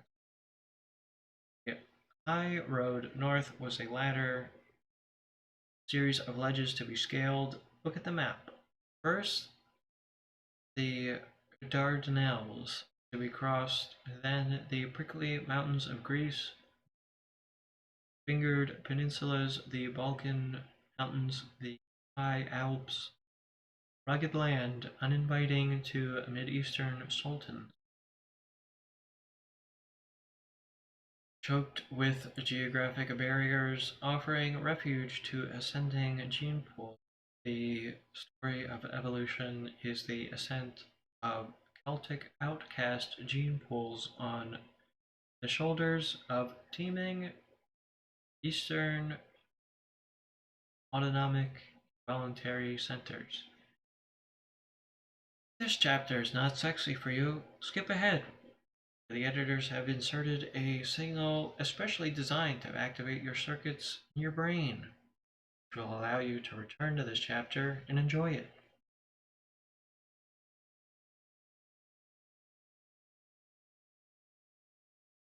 Glance at the map reminds us that the human race is literally a mobility contest.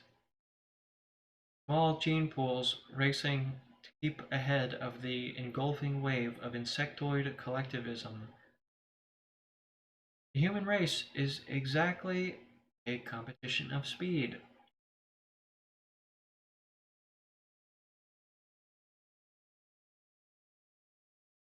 Small gene pools being squirted ahead by swarming pressures empty ecologic into empty ecological niches where new realities, planets, can be created. The human race is the run to the west. The contest is between the collective and the individual. Contest, individual, freedom gene pools accelerate fast enough to leave the planet before being overrun by Eastern hivism. The issue is, however, never in doubt.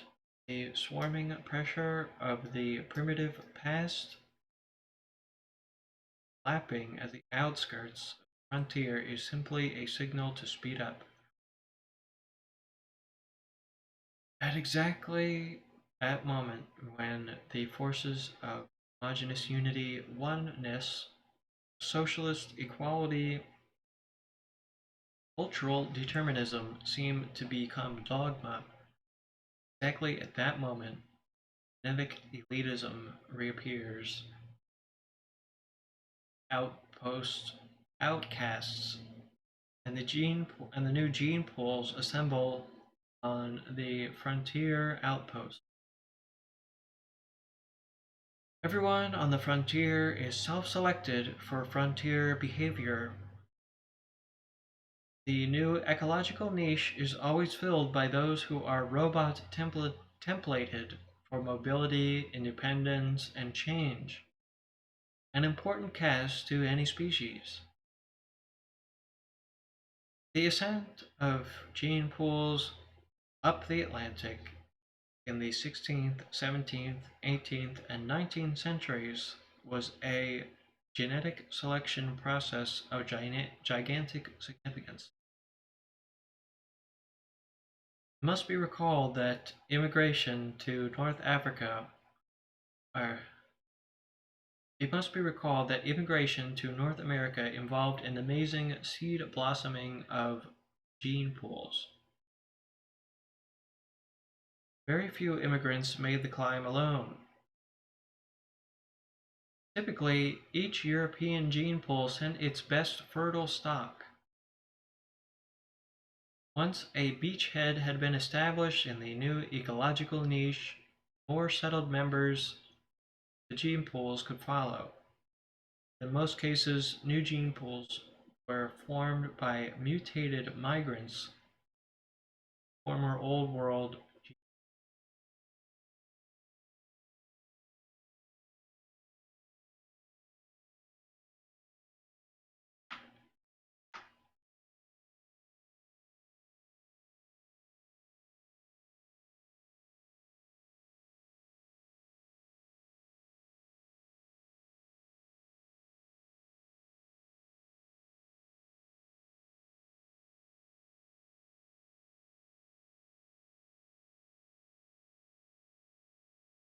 All suffering is caused by being in the wrong place. To end suffering, move.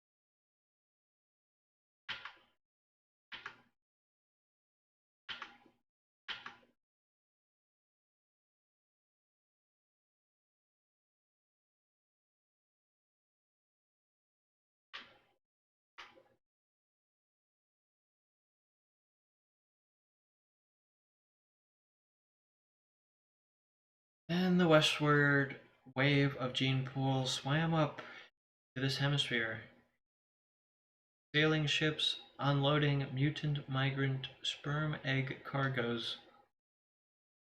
The New England ledges. This moment, I want you to look around the room and tell you, my fellow Americans, that there are certain facts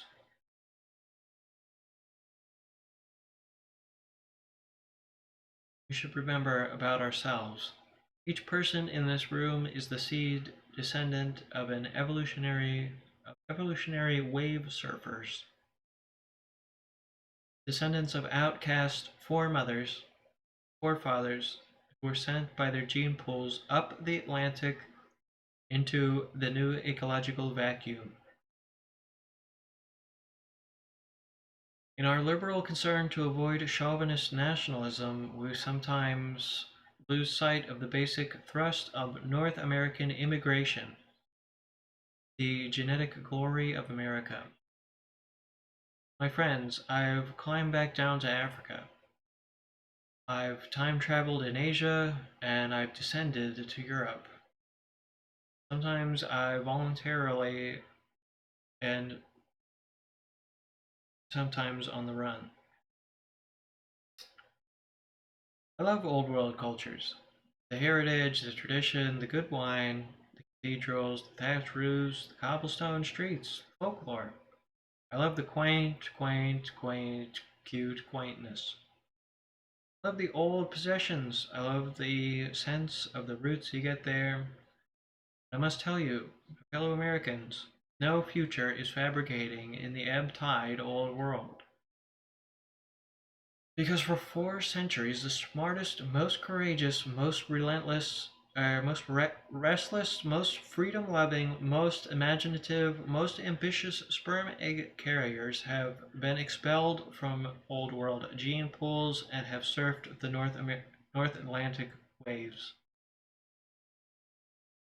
splashing up here to make this country a volatile, brawling, frontier breeding experiment. America is where you find the change chromosomes and the freedom genes because Americans formed new gene pools composed of outcast elites. Everyone senses that the next step of evolution is going to happen here in the Sun Belt. The old world gene pools are still sending their most intelligent evolutionary surfers here to help shape the future. Look at the globe today. We often get too involved in hive politics, so space out for a moment.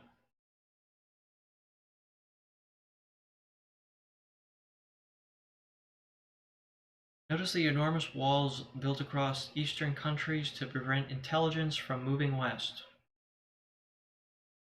Berlin Wall is a genetic barrier to hold down the westward wave of freedom-loving mutants.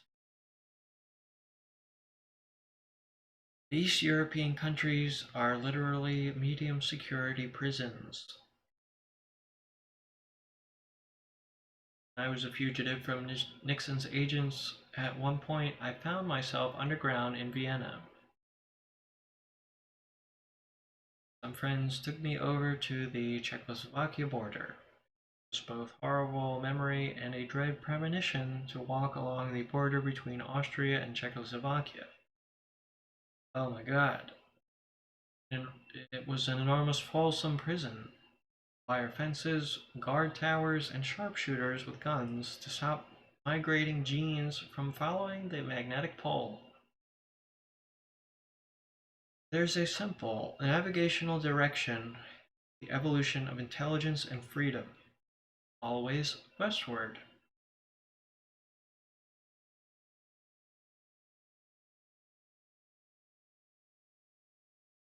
There's only one political criterion by which you can judge a country. Does it allow free exit? Does it imprison its people in the hive, or does it allow self-selected egress? No matter how repressive the regime, if it permits dissidents to leave, different land. Frontiers are genetic escalators. Those rebels who refuse to leave the hive, who stay to overthrow the dictator, are by definition dumber, evil, wish to replace.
Alright, it's a little tough to read.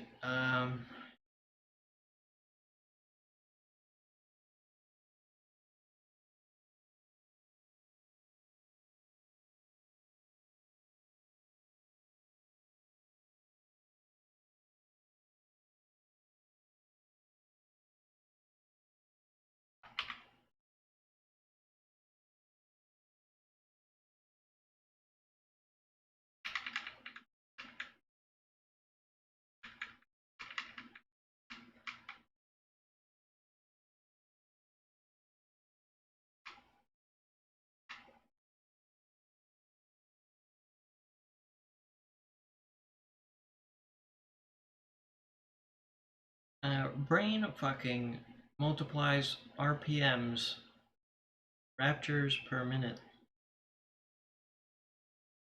The major scientific political issues of the 1960s involved Fifth Circuit energies, control of the automobile body for individual pleasure,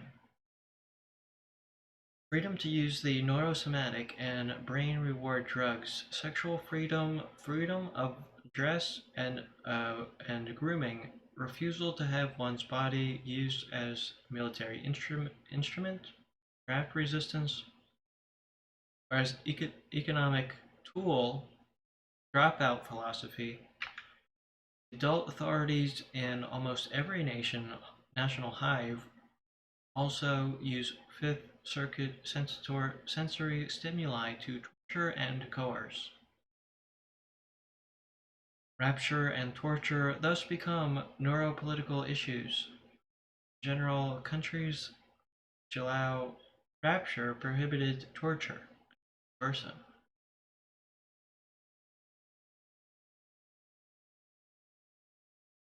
It is of interest that humanity's first interplanetary mission was named Apollo, honoring the Roman Greek god whom she has selected to personify the fusion aspects, second and sixth circuits. Apollo 2, Leo 2 are pre-scientific labels. Neurogenetic cast, which links the neuroelectric and atomic energies necessary to create new post-terrestrial hives. Telepathic fusion, stage 18, is the neurological equivalent of the linkage of two self-actualized bodies to activate the neuroelectric consciousness, stage 15. In this case, two or more self-actualized brains fuse and activate DNA, RNA consciousness. Brain fucking produces genetic consciousness and opens the way to egg intelligence. Just as two tantric lovers can create new neurological realities, so do two brain mates form new RNA DNA realities. Cast 18 portrayed the tarot star represents shared output of the Sixth Circuit. Neurological and atomic elements tuned in synergically fused, releasing new energy. This card is the active, communicating side of Einsteinian consciousness. Neurogenetic theory recognizes that passive electronic consumerism as 16 is a necessary stage, but evolution quantum jumps through fusion, the hookup of accelerated, intensified, self-actualized energies.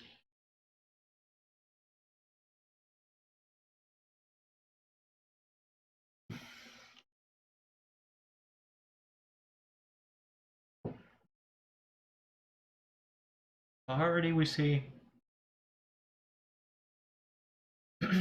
that the rich aristocracy clumps on the western coast, waiting for migration, and that passive electronic consumerism. Here's the explanation for why we have the Silicon Valley uh, theory, ideology. It's not even thought, it's mammalian automatic. They're running on a timed program. Why the Silicon Valley ideology rules everywhere else. So let's take a close look on this and keep reviewing what we've covered in the past 3 hours again and again till it makes sense.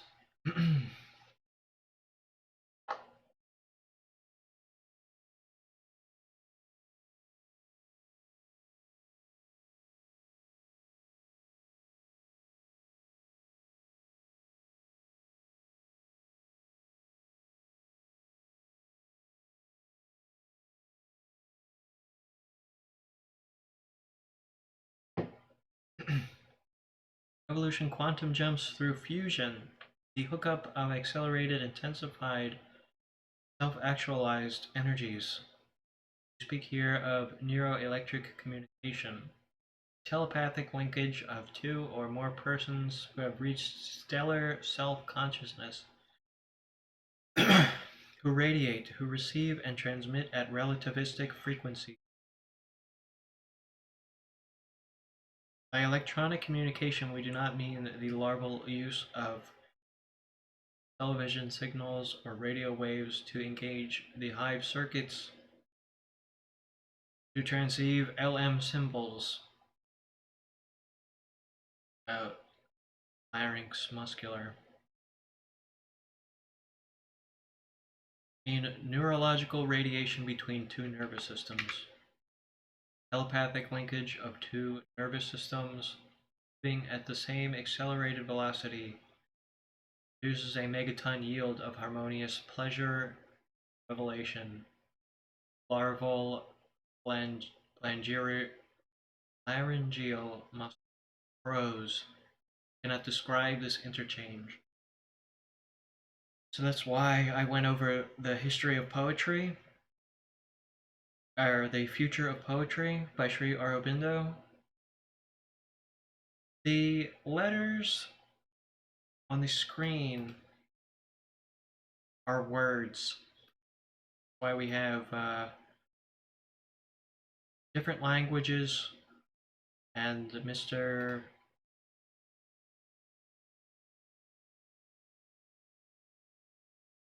General Semantics here.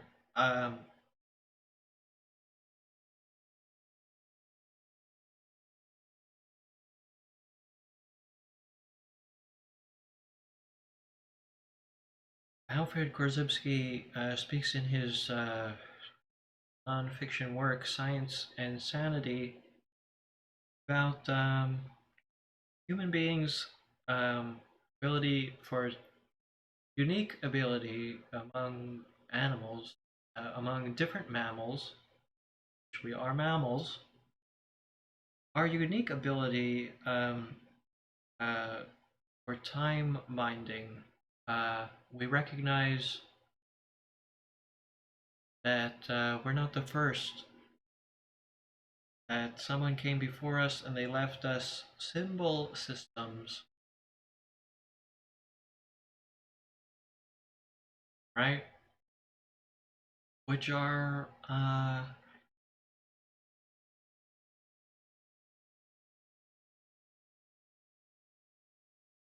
based in the left hemisphere of the brain, control the right arm. Right-handedness associated with map making. We as mammals take the reality map of the other mammals that we grew up with and scratch that down on a piece of paper, that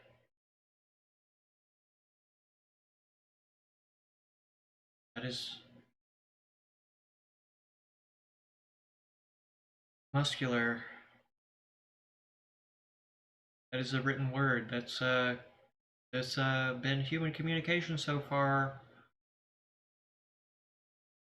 But we just um, we just uncovered telepathy as a scientific fact.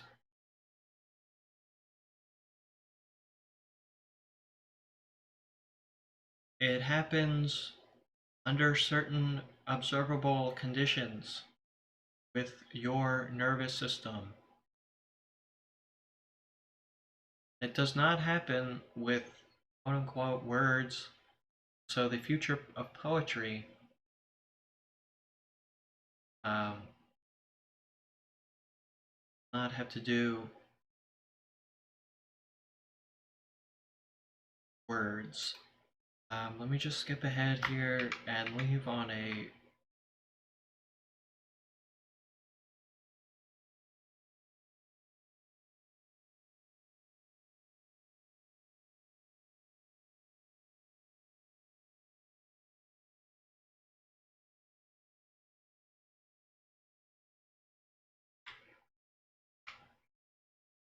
leave on a high note. Um, Good positive vibes because this can be a bit overwhelming. Fusion of Mary and Pierre Curie. Pierre loved the country passionately and retained wonderful memory of childhood wanderings in the woods. But his roaming that summer was sweeter still. Love exalted it and made it beautiful. Deals we were talking about earlier. He would think aloud about his work, not even turning to catch his wife's eyes. He knew that Mary understood that, and that what she would reply would be useful and original. During these happy days, formed one of the finest bonds that ever united man, and two hearts beat together, two minds of genius learned to think together. Mary could have married no other man, no other than this wise and noble physicist. Pierre could have married only the fair, tender Polish girl who, at the same moment, could be childish or transcendent, for she was a friend and a wife, a lover and a scientist. The alchemist proved it right. It took natural fusion, a male-female brain linkage, to decode the secret of atomic radiation. Pierre Curie had followed the progress of his wife's experiments with passionate interest. Now he joined his efforts to hers. Two brains, four hands now sought the unknown element. The collaboration began, which was to last for 8 years. Their handwriting alternates and combines working notebooks covered with formulae. They were to sign almost all their scientific publications together. They were to write, "We found" and "we observed," when in fact constrained them to distinguish between their parts. They wrote, "One of us."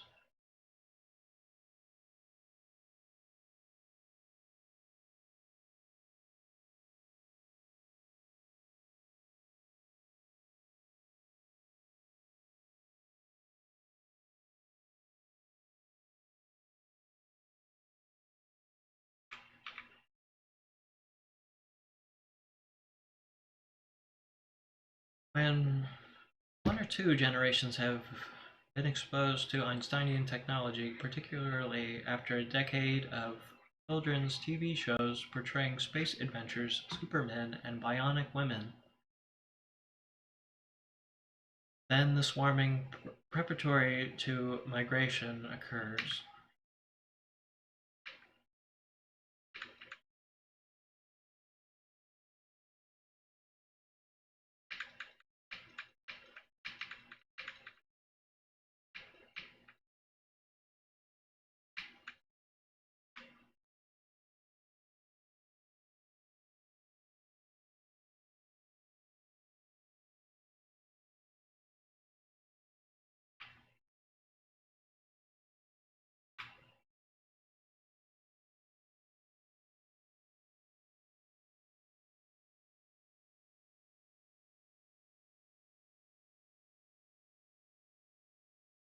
Discovery of biological intelligence made by rare bird male chemist and brilliant female cell biologist.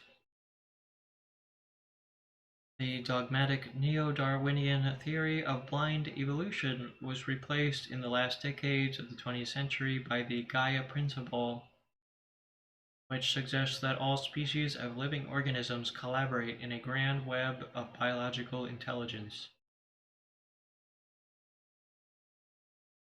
One obvious purpose of this life network is to terraform our planet and keep it fit for life.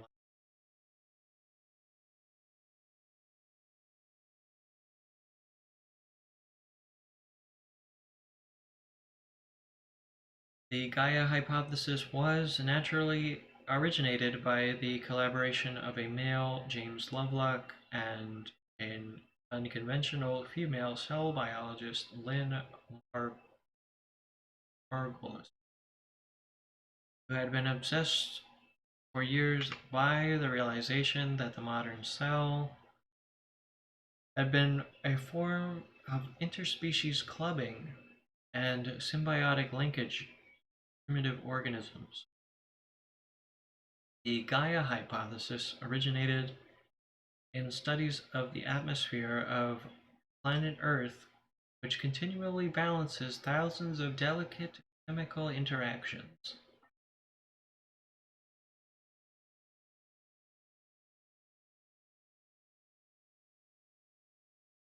Why did our planet not follow the path of irreversible process that made Mars cold and Venus a hothouse inferno? Lovelock made the superimposition that life itself controlled the temperature and chemical environment to ensure its own survival. Even in the face of great changes, the intensity of energy coming from the sun is not luck, suggested but unconscious cooperation among living organisms, microbes to elephants, that kept the earth in the particular state in which all species could prosper.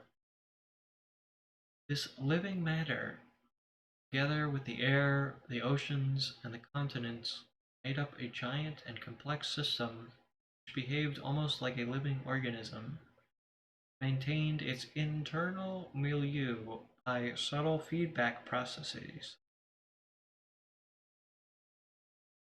To this hypothetical creature, Lovelock gave the name Gaia at the suggestion of a Wiltshire neighbor, the novelist William Golding.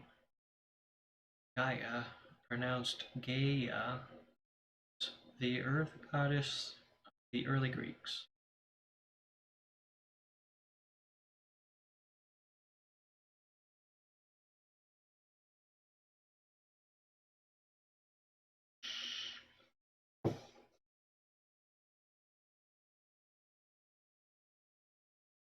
Great feedback processes in the biosphere were already well known to scientists.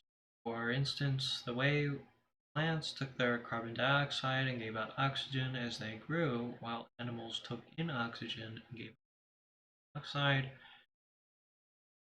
or how some microbes fertilize the soil by fixing nitrogen from the air, while other bacteria returned nitrogen to the air. Dozens of such cycles were well recognized, but the Gaia hypothesis assigned a much more positive and systematic role to keep organisms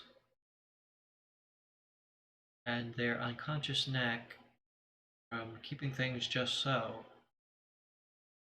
Gaia might always remain more of a metaphor than a scientific hypothesis open to formal tests, yet it was a fruitful source for new interpretations and experiments. The idea became sharper when American cell biologist Lynn Margulis, Boston University, joined Lovelock in the early 1970s as a votary of Gaia. To Margulis, Lovelock brought the problem of what could be maintaining the anomalous gases in Earth's atmosphere in the presence of oxygen.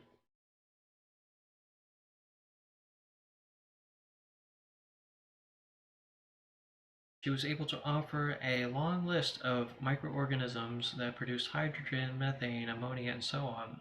Did so at a great cost of energy, ultimately derived from the energy of sunlight.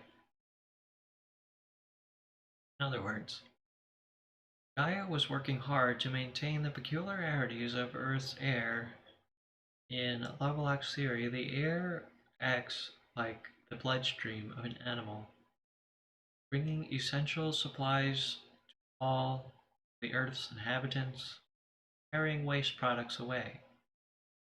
Countless numbers of humble and unregarded microorganisms play their part, keeping this bloodstream purified and replenished. Which came first, the chicken or the egg? The chicken is a mobile unit for chicken is a mobile unit manifesting DNA information.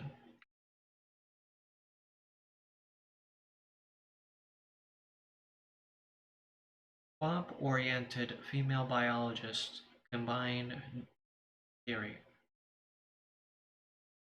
Gaia's key controls seem to be located in relatively neglected parts of the Earth's surface, in marshlands, the mud at the bottom of estuaries, and in the waters of the continental shelves. Swamp gas, UFOs.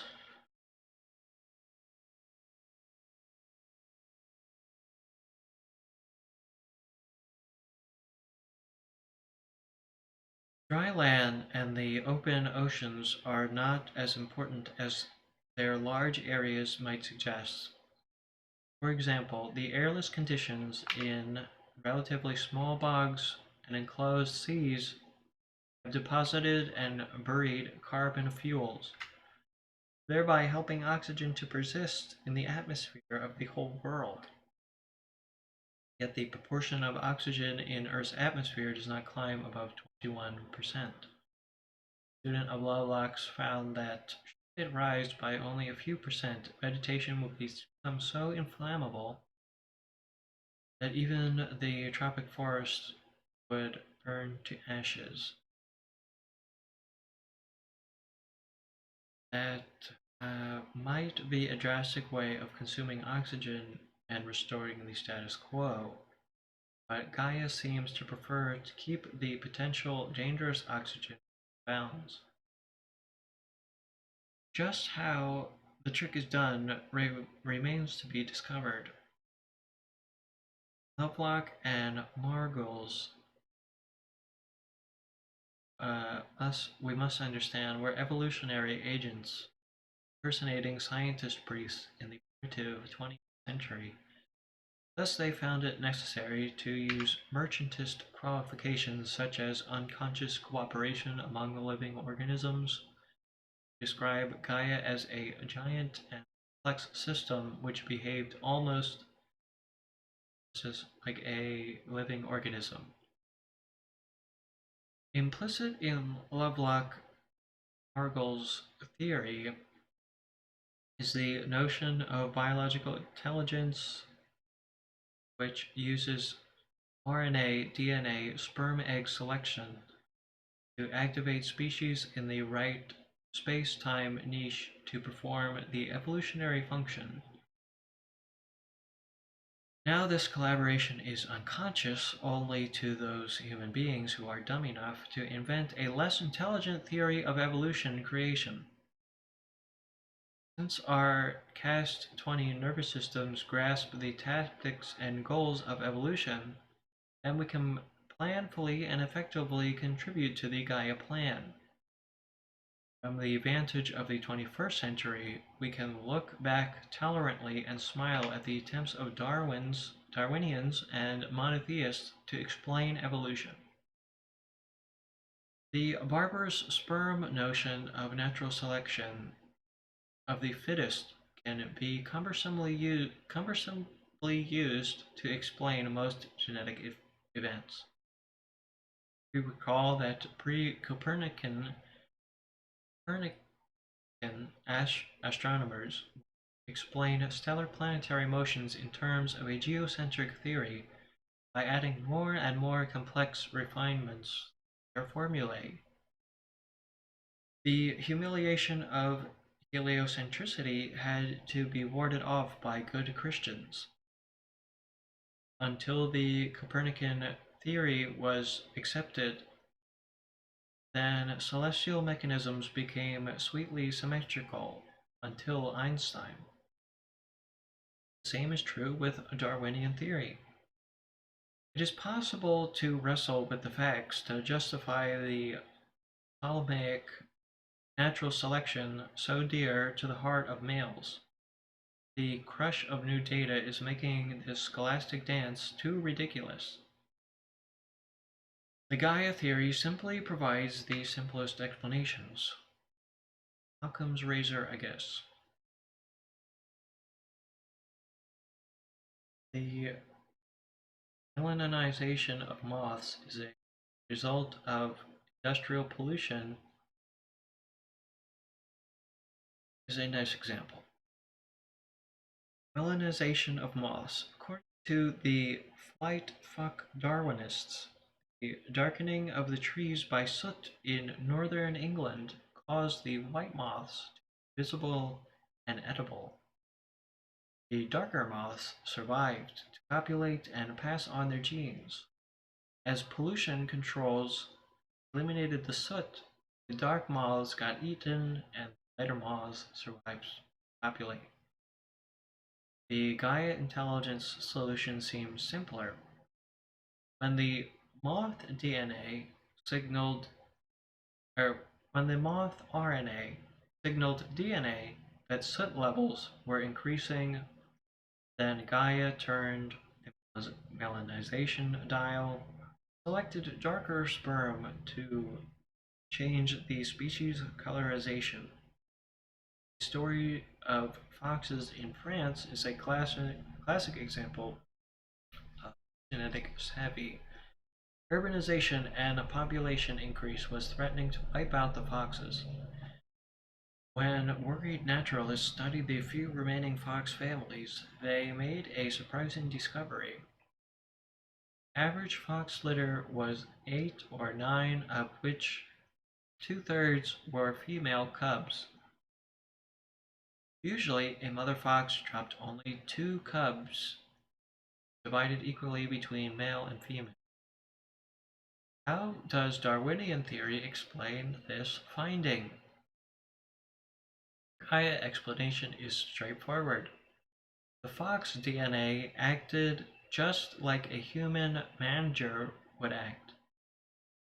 When the swarming excursion brought the message back to CNS, central nervous system, to RNA, to DNA, hey, our numbers are dwindling.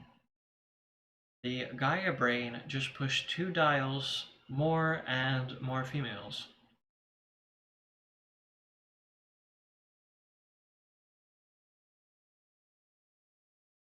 Um, this also explains the symbolism of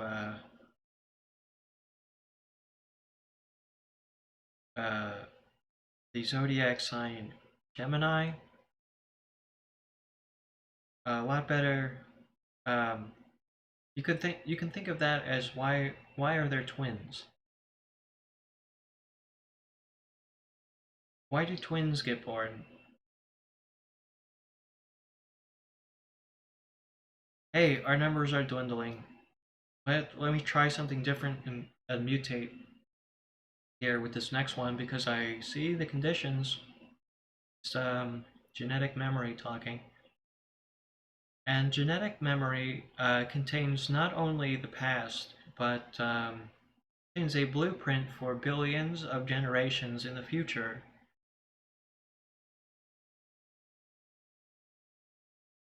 If Lovelock, Margles, and Leary and other Earthbound forecasts in the 20th century could sketch in the basic tactics Gaia uses to evolve species intelligently, there can be little doubt that she would have perfected the details in 15 billion years of evolution. Be little doubt that she. Uh,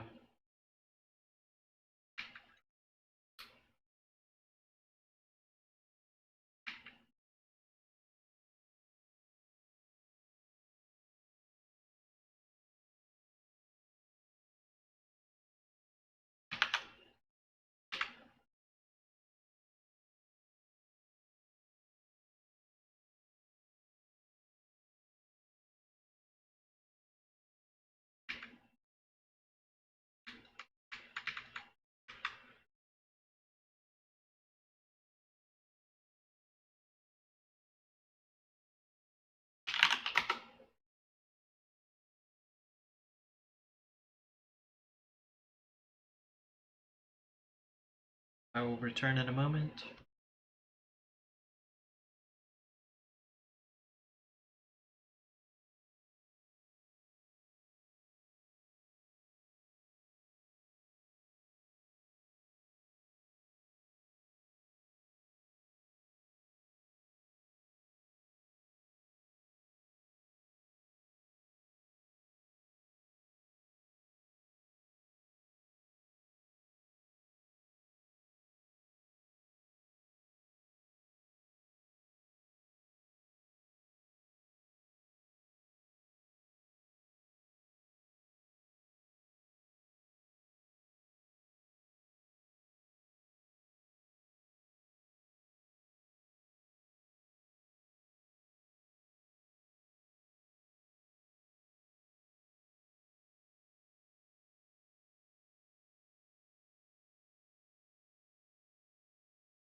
All right, let's get back to this awful sin we're committing.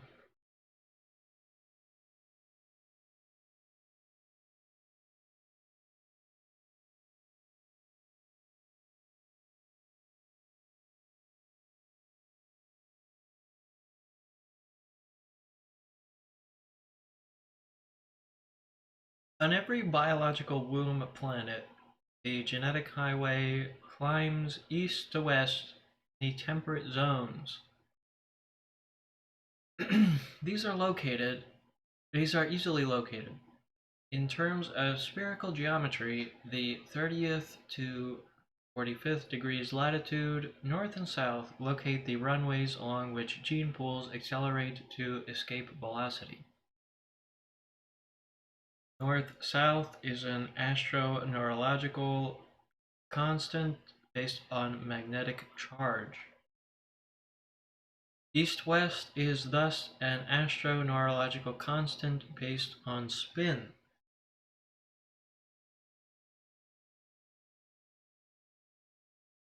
Every womb planet in the galaxy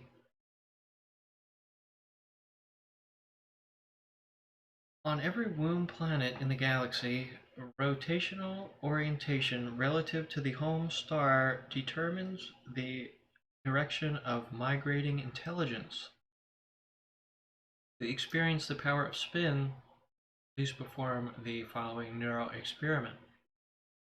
Imagine that you stand 50 miles, 250 feet high, face backwards, or face west, and sense the earth spin moving you forwards.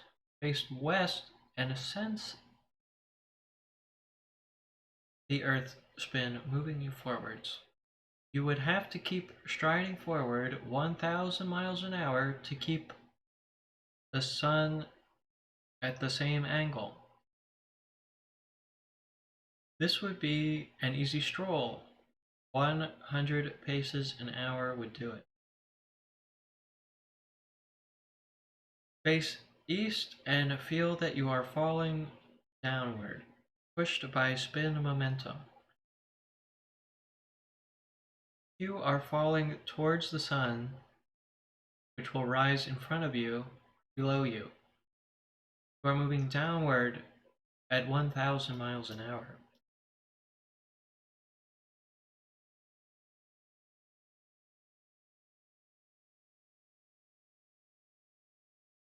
Primitive organisms face the sun, ride passively towards the sun. More advanced organisms develop the mobility necessary to chase the sun, to move against the rotational tide. The navigational rule is simple.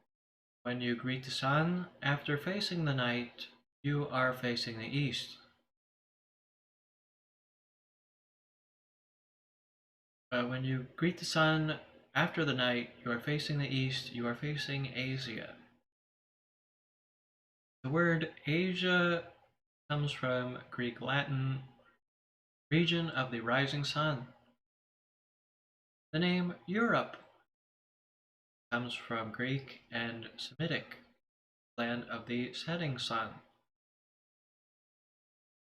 When you faced east, are peering down into the past. Our gene pools came from the east. When you see the sun disappear over the horizon, you are looking up into the future.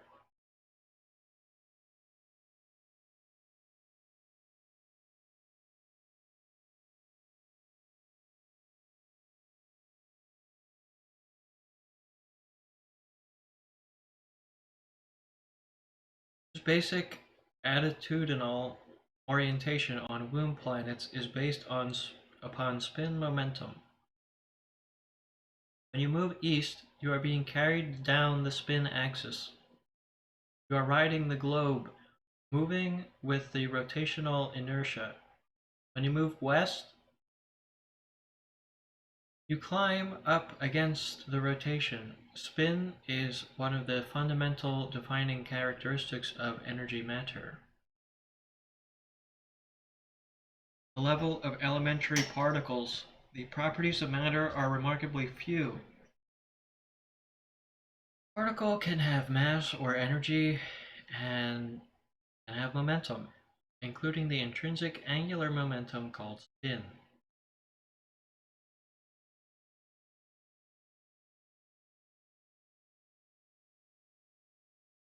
There are sexier chapters in this book.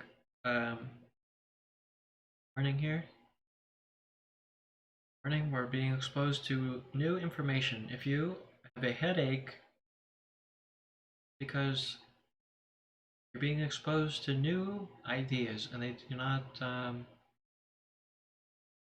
mesh with the symbol systems that you're already hardwired into your brain and constantly repeated by everyone trying to domesticate you. Spin is a fundamental personality characteristic of not only elementary particles but all energy structures. The wheeling of galaxies, the movement of humans living on a spinning globe. The orientation of all living organisms is the rotational momentum of the boom planets or designed to plan its. The Hermetic doctrine holds that what is so above is so below. Recapitulation theory holds that the same sequences re-evolve at all levels of energy. Neurologic thus leads us to expect spin to be a basic characteristic, to be a basic dimension of biological structure. Spin cast is is a spin cast is as fundamental a detriment of human behavior as sexual cast. Spin is as basic to life as sex. To understand a territorial human, it is as necessary to understand her spin cast as it is to identify her sexual cast. There is forespin, brains geared towards west into the future. There is backspin, brains wired to face the past. Spin cast is determined by how far west you and your gene pool have migrated and at what speed. Forespin is moving westward, facing the momentum, pushing up against the rotation to develop mobility, gain altitude, moving into the future, ascending into the empty ecological niches. Why were the empty new American continents lobes discovered and filled by Europe and not from Asia? Why didn't the wisdom of the East sail across the Pacific? Why was California explored and settled from Europe? Why didn't a wandering Chinese discover Venice? Why didn't the Orientals colonize Europe? Where were the Chinese Drakes and Vasco da Gamas? Throughout history, even today, when Orientals come west, they use Western modes of transportation. How come? Why today in 1978, why it's written this way? Do Eastern countries compress into xenophobic, centralized ant hills, discouraging migration? because of backspin. Backspin is sitting immobile with your back to momentum. Oriental orientation is passively riding the down wave. Occidental orientation is actively pushing against rotation, continually being tested, shaped, formed by the airflow, your antennae continually probing forward for the next pathway opening up. Here we re-encounter the basic poetic mystic polarities. East and west, earth and heaven, passive and active, piety or intelligence, past, future, simplicity, complexity, tradition, change, control, freedom, unity, diversity, stasis, or mobility, or the devas, the asuras, the holy people, demons. Only from an Einsteinian relativistic post-terrestrial attitude can one realize that east-west means up-down. Liberation from Newtonian geography and recognition of geo-relativity are necessary stages of evolution. How do you determine down-up on a spinning sphere? Against the spin is up. On this planet, west is up. The most instructive way to look at a world map is turn the map so that east is down. Then re-experience the long climb of humanity from east to west. The busy caravans, like ant flies, shuttling up and down the Asian trade routes. The enormous ant armies of Alexander overrunning the past, no worlds for him to conquer westward. Genghis Khan's fast-moving, mobile, equine technology storming upward. The explosion of Muslim columns. Roman legions painfully pushing up into Gaul. Sense the movement of human swarm over the centuries. The empire hives sending out columns and waves. The exploratory probes westward. The flotillas of frail craft moving up the Atlantic, shipping that most basic cargo, sperm and eggs. The other cargoes are support logistic. Greatest technological faced by DNA on this planet was the scaling of the Atlantic Ocean. For 1,000 years, from 400 to 1400 AD, waves of mobile elite sperm eggs splashed up to the western European Atlantic beach ledges and waited.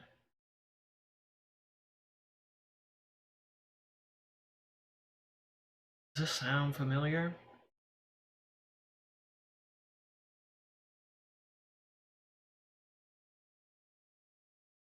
Oh my, it was the greatest swarming phenomenon in human history. Port cities teeming with migrants, explorers, space travelers, Western fever, peerers into the unknown, horrors over maps of future lands, migrating gene pools freaking out over new spaces, kings and queens caught by the fervor, and Columbus obsessed with this Everest problem, demanded a genetic directive to scale this mountain, water 3,000 miles high. I gave the keys of those mighty barriers of the ocean, which were closed with such mighty chains.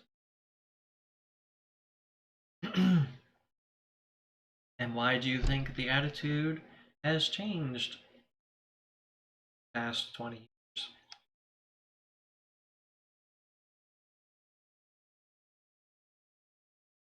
20, 40, 50 years since this was written. Um, Note the timing of the Atlantic ascent. It had to wait for the Protestant Reformation. The Luther self-actualization freed gene pools from the Catholic hive center. Only a society of self-actualized families, democratically linked together, was capable of pushing gene pools 3,000 miles up into the storm altitudes of the North Atlantic. Recall that the ascent had been made over and over again during the 10 centuries before Columbus by doughty Vikings, fervent Irish monks, and hundreds of masculine bands. Some return to tell the story of the new ecological niche, but the signal did not activate the swarm because the technology for lifting gene pools 3,000 miles into the unknown had not emerged. Thousands of European sailors who found the new lands did not return. They were absorbed by native gene pools. If thousands of Amazon female sailors had reached North America before the Protestant Revolution, they would too have been swallowed up by the native gene. It requires a technological breakthrough to move sperm egg colonies to a higher altitude, a higher velocity. A gene pool is a species capable unit of protecting its young over several generations. Investigation and process. Marauding bands of astronaut Francis Drakes and John Waynes are a beginning probe. But nothing happens until the family units move together. You see, the King Emperor does not want to migrate. Are you mad? Leave the seat of imperial power and luxury? No, the feudal society cannot migrate. The Catholic countries couldn't pull it off. The holders of the land have to stay on the land. Feudal Catholic monarchies are flashy in the first stage, the opening up of new ecological niche. Oh yes, the second-born sons, the dukes' younger brothers, sail off with crack troops and establish secure footholds. It was a genetic folly for Spaniards to mate with the Paleolithic natives, but permanent military settlements have to breed with natives, and the mestizo result is uniformly disastrous because the second string invasive male warriors mate down with female conquered. Genetic intelligence is measured by the ability to move gene pools upward, angling always westward, pushing against, always being shaped, reformed, activated by, mutated by spin pressures of the future. It's probably going to deeply offend everyone, but that's the whole point here. What you can take from that is that it took 10 centuries for people migrate across the Atlantic Ocean to settle America. Why it didn't happen before? Um, and this is not cheering on colonialist genocide. It's pointing out the fact of the evolutionary fact. Uh, and it offers us a vista to view the problems that we face with the feudal Catholic monarchies. What do we have now on the westmost coast of our country? Just like the feudal Catholic monarchies at the in Europe during the Dark Ages for 10 centuries, where they didn't have anywhere to migrate because they didn't have somebody to thrust them into the unknown. And the simple solution here is that that or the that explains why we have the concentration of the wealthy elite, which live on the western coast of California. They need to convince family units to move together to high orbit outer space, not planet Earth. This is where something like Death Stranding got it wrong, and people can't posit this unknown. Um, it needs to become massive, mass popular migration of the species off of the planet Earth. Not, but like the wealthy elite aren't dumb enough to hunker down in bunkers on the surface of the planet. They're going to go somewhere where there's weightless space and infinite space.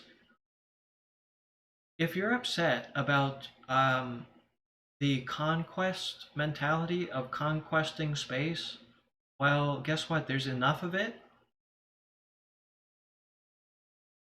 right? Isn't there enough space since it's infinite?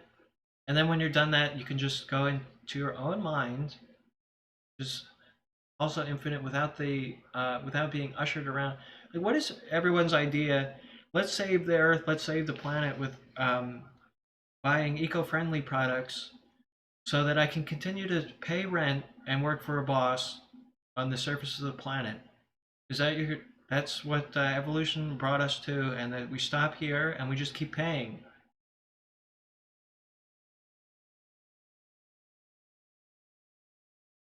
Right.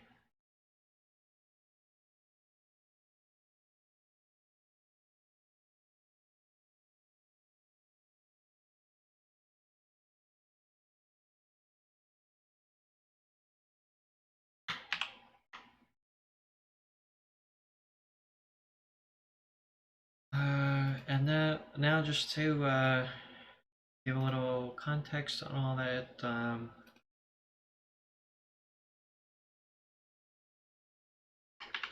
going to turn to the prison writings of great prophet, Dr. Timothy Leary, PhD.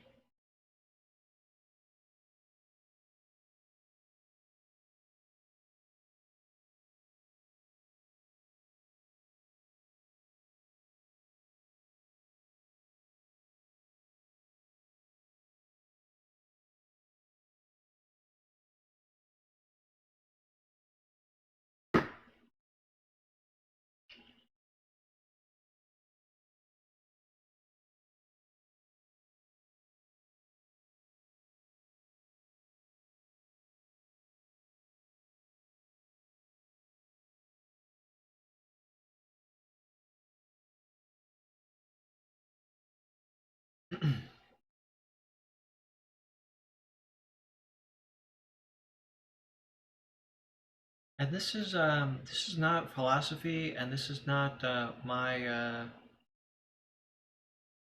ideology. This is very far beyond that. This is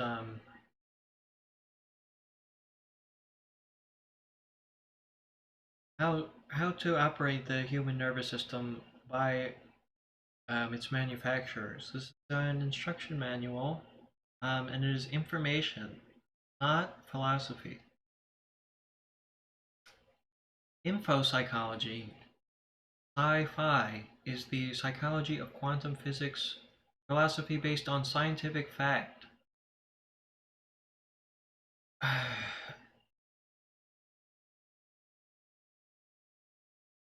The theories presented in this transmission might be called science faction, or philosophy of science, or psychology of physics, sci-fi. They are scientific in that they are based on empirical findings from physics, physiology, genetics, pharmacology, astrology, behavioral psychology, information science, and most important, neurology.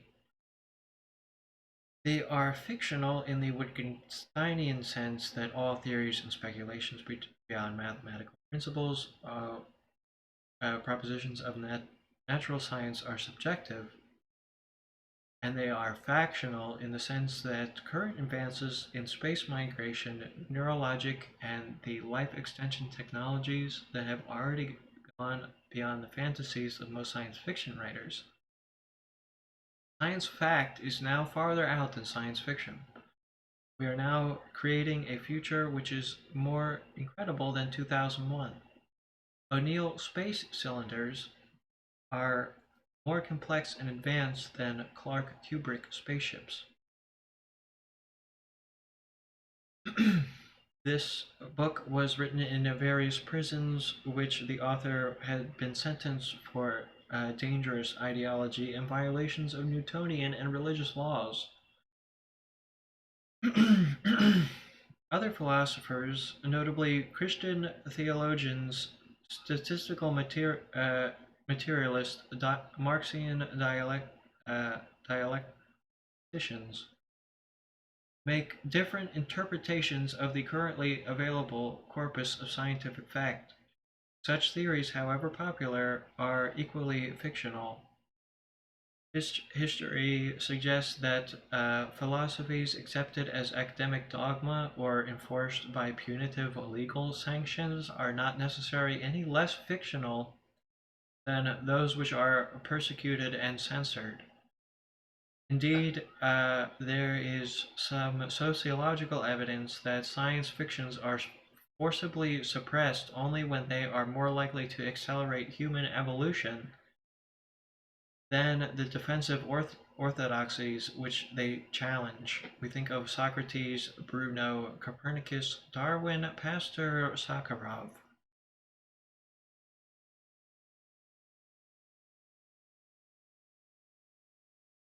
And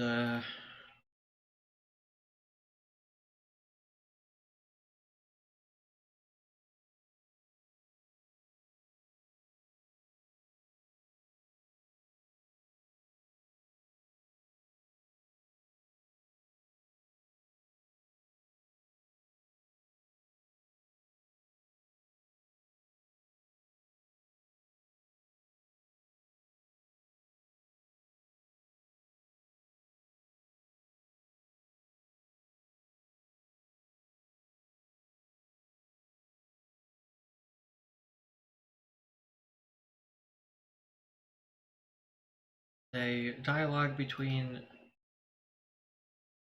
larval philosophers and info psychologists.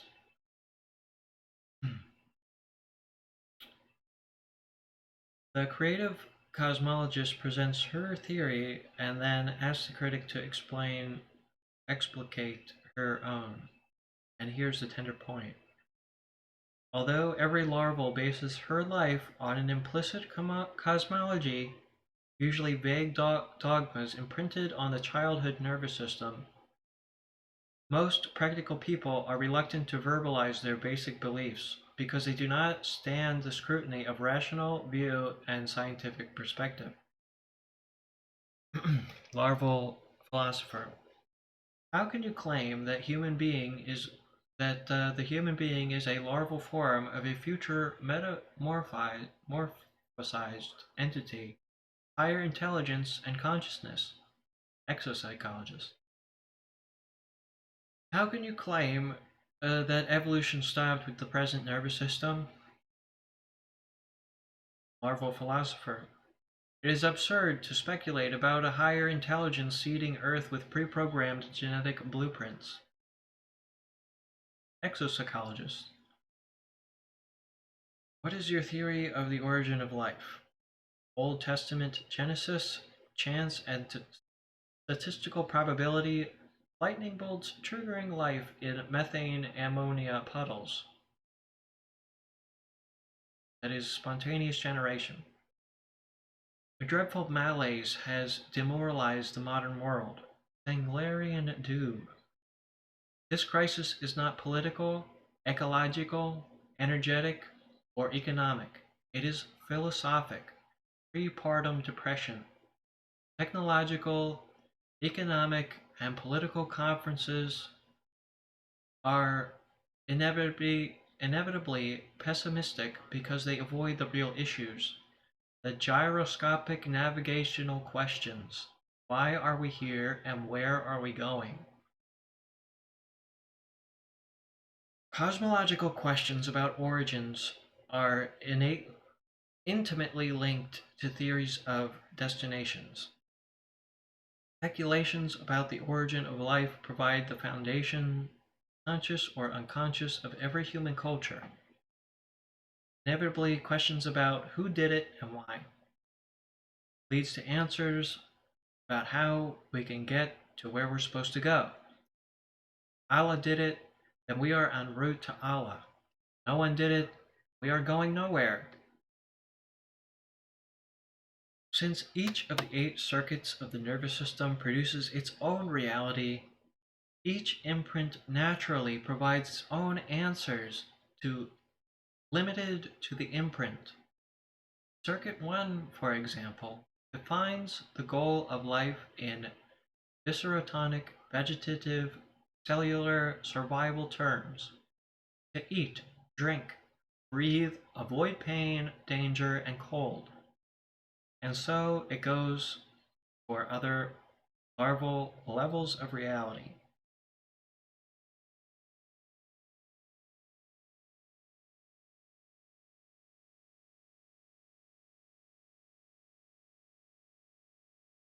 At this critical time in history, there are 2 broad approaches to the question of why, where from, where to, and by whom.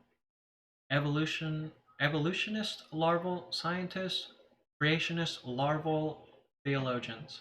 The issue is complicated by the fact that science and theology are inextricably linked, and that many scientific evolutionists are closet creationists. The current orthodox scientific theory of evolution holds that all plants and animals have developed from inorganic molecules, stewing in the Precambrian slime, sparked into life by electromagnetic processes 3 billion years ago. That chance and natural selection, working slowly but relentlessly with nucleic acid chains, have produced the variety and complexity of biological life.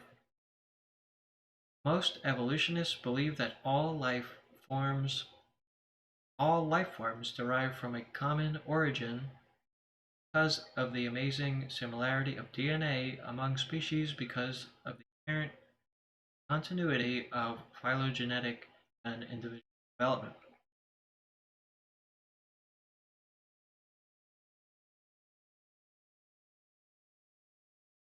Evolutionists who propose this chance slime theory tend to be atheistic, scientific, skeptical, pessimistic about the existence of human-type life on other planets. They tend to remain silent about the possible existence of higher intelligence in the galaxy. G.G. Simpson, a leading evolutionary philosopher, has cited the statistical improbability of life evolving on other planets the way it has unfolded on Earth. To strict statistical evolutionists, the emergence of human-type life even on this planet is improbable, if not possible. Most evolutionists rely on chance as a determining factor and attribute the apparent ascendancy of humanity upon fortuitous accidental emergence of the unique nervous system. Creationists vary in kind and species as widely as do evolutionists, but in general they believe that some early period of history distinct species were separately created by a higher intelligence called Yahweh, Jehovah, God, Allah, Krishna. Many creationists uh, rely upon biblical Genesis, which states that God created the various kinds of animals, that man was created separately, and woman as an afterthought. Sophisticated forms of creationism have been produced by scientists such as Carolus Linnaeus, father of taxonomy, who claimed there are just so many species as there were forms created in the beginning. Louis Agassiz, a Harvard biologist, declared that the Creator designed the living forms we now witness. The basic difference between these 2 points of view is evolutionists believe that the complex variety came from the simple. Creationists believe that the complexity and variety were designed from the origin. Evolutionists tend to believe in the accidental, chance nature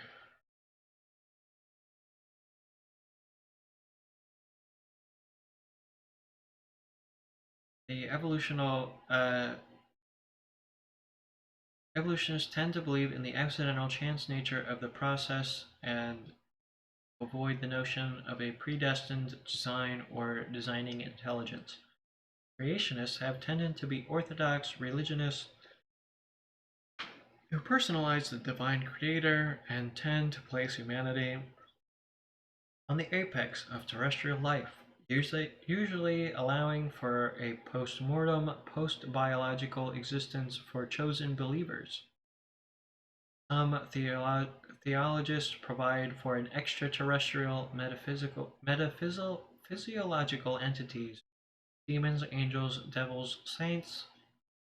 An unbridgeable gulf has developed between theological creationists and scientific evolutionists who can find no evidence for the celestial fantasies and wishful immortalities of the former.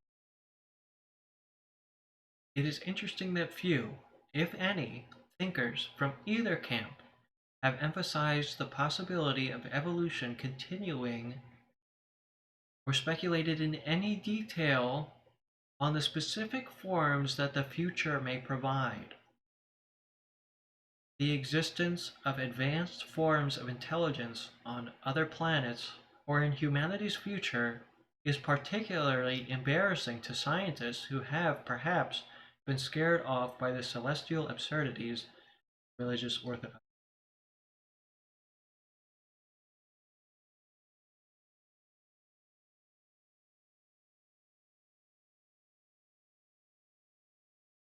Neo Neophobia, afraid of the future. So psychology presumes to offer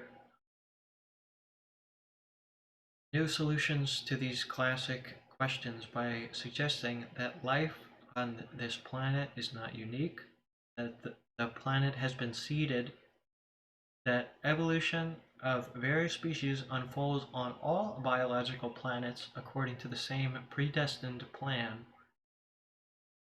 that that life is designed to migrate from the nursery planet. The great mutations are pre-programmed to appear in our future. Excuse me. Uh, the exopsychology attempts to assemble evidence from all the sciences, pay respectful attention to the enduring myths which bubble up from the nervous system of the past, to make practical extrapolations from both sources of data to anticipate the future. It is thus possible to entertain a creative evolutionism which holds the original amino acid template had to build as their design into their design. Standard physiological anatomical methods for creating and dealing with the various environmental challenges which coincidentally evolve on planets like ours, predetermined sequences of improvements in anatomy and particularly in neurology, which allow evolving species to metamorphosize to a point where they can leave the planet.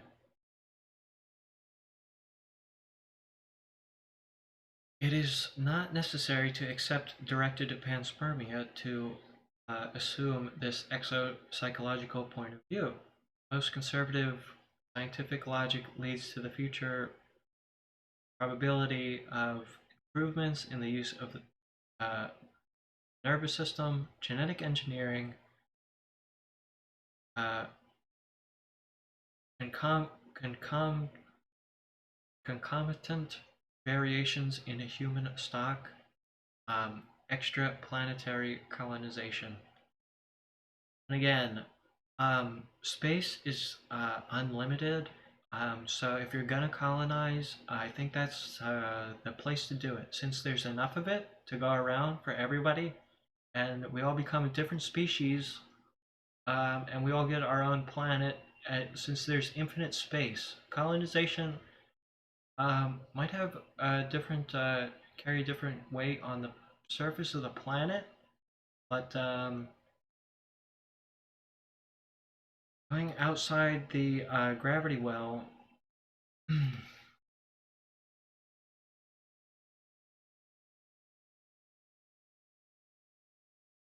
we're wrapping up here.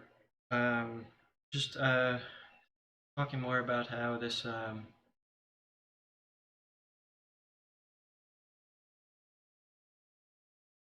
there's no need for um, or there's no need for philosophy in the light of information. Science fiction has developed into a popular form of literature. The best of sci-fi comes sci-fi, the psychology of physics. Television and movies also reflect a growing interest in the mutated future. It is of interest, however, that few science fiction writers are capable of imagining higher intelligence. This inability to specify a harmonious and successful future is due to the nature of the nervous system. Caterpillars cannot write with convincing reality about post-larval life. Since the head revolution of the 60s, the basic principles of neurologic and reality change have been widely accepted.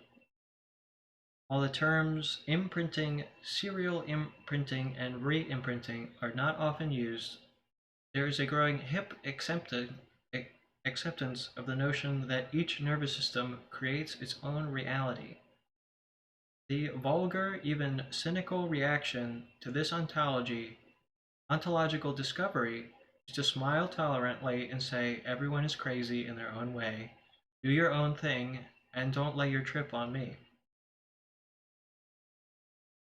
The next neurological step is to accept responsibility and say, since our imprints create reality, let us choose realities that are as fantastic and as thrilling as possible. Almost anything we can conceive, we can make real. Exopsychology can imagine human intelligence expanding into extraterrestrial dimensions. Is it not neurologically possible to realize these challenging possibilities? If we can imagine directed panspermia, then it can exist. Indeed, we can do it ourselves. If higher intelligence has not seeded space, then there's no reason why we cannot do it. Agriculture is, after all, directed panspermia, which is taught to us by the Anunnaki. A uh, race of pre Homo sapiens who taught us um, agriculture, but they could not do it themselves. And likely they were stoned to death for being different.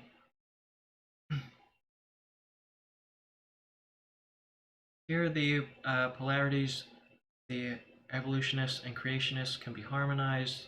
Our genetics can help humanity become the creator of species on this planet and via interstellar migration in space.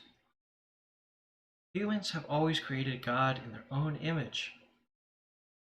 Neurogenetics now makes it possible for humanity to contact higher intelligence, which may have designed the evolutionary sequence, or to design the evolutionary process so as to create higher intelligence. If a credible, respectable God does not exist, let us by all means invent her. We do need someone to talk to, clearly. At the present time, these are simply educated speculations about the future, but it does seem probable that our micro-hopes and telehopes can create the realities to come. And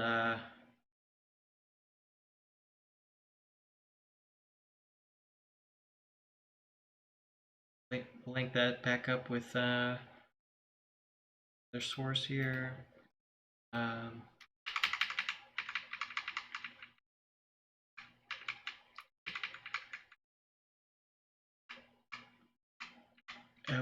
we covered a lot of ground here today, but we're doing the great work. So gotta lay a nice foundation for the goal.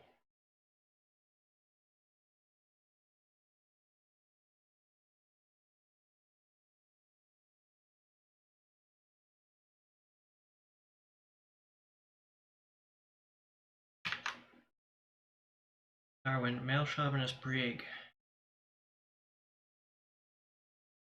Obvious and deliberate flaw. Darwinian theory is caused by obvious sexual bias. Darwinians are male chauvinist prigs. While we can understand their and sympathize with the problem, it was their exciting duty to introduce scientific evidence which changed the orthodox cosmology of the time.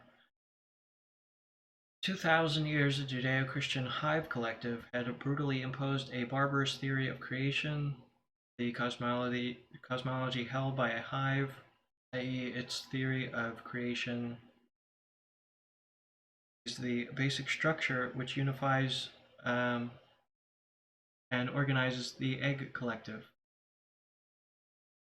To link up and manage the large multi-tribe collectives necessary to produce industrial society, it was necessary to impose monotheism.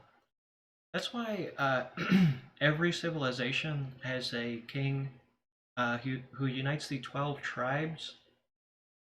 And that's what our civil that's if you're in a civilization, that's what it's based on. The uh, uniting of the 12 tribes or the 12 zodiacs. So people who are like each other tend to congregate with each other, and then monotheism is needed to impose order on those disparate species of people, basically. Uh, Different roles, like how there are worker bees, drone bees, warrior bees, uh, queen bees.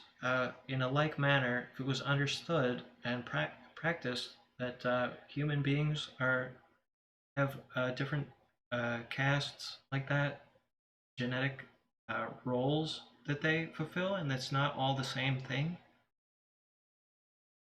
and that we understood that each of us have a different reality based on what genetic role we're supposed to play, then maybe our civilization could possibly get along. Thus, a simple-minded, crude shepherd Jewish tribe divinity was elevated to cosmic importance. The peevish, suspicious, macho, paranoid Jehovah exhibited all the characteristics of a male monotheistic monomaniac god: hatred of women, frantic control-itis, jealous territorial possessiveness, intolerance of diversity. The Judeo-Christian model is organized to oppose the egg wisdom of the tribal matriarchies. A Gaia Mother goddess loves all her creatures equally and playfully produces new offspring designed to stimulate and change the older. Egg wisdom is the pantheistic wisdom of change and diversity. And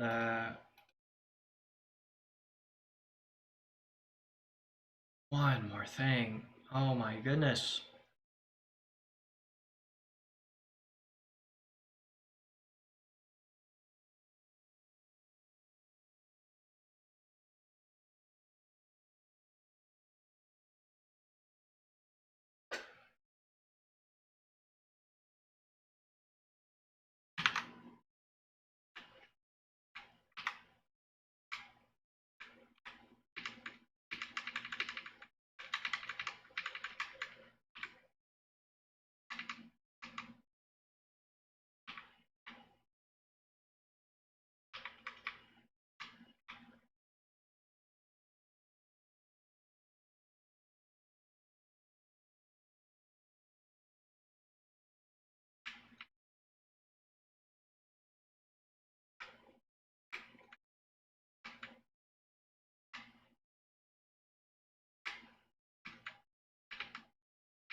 I don't want to spoil too much about where we're going.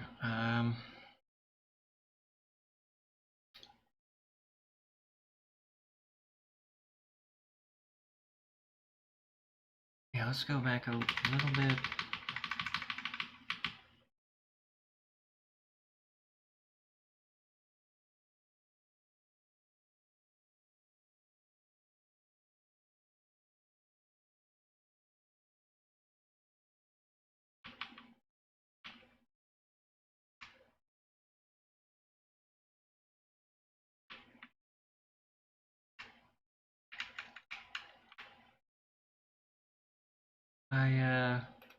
This image keeps coming to mind. It's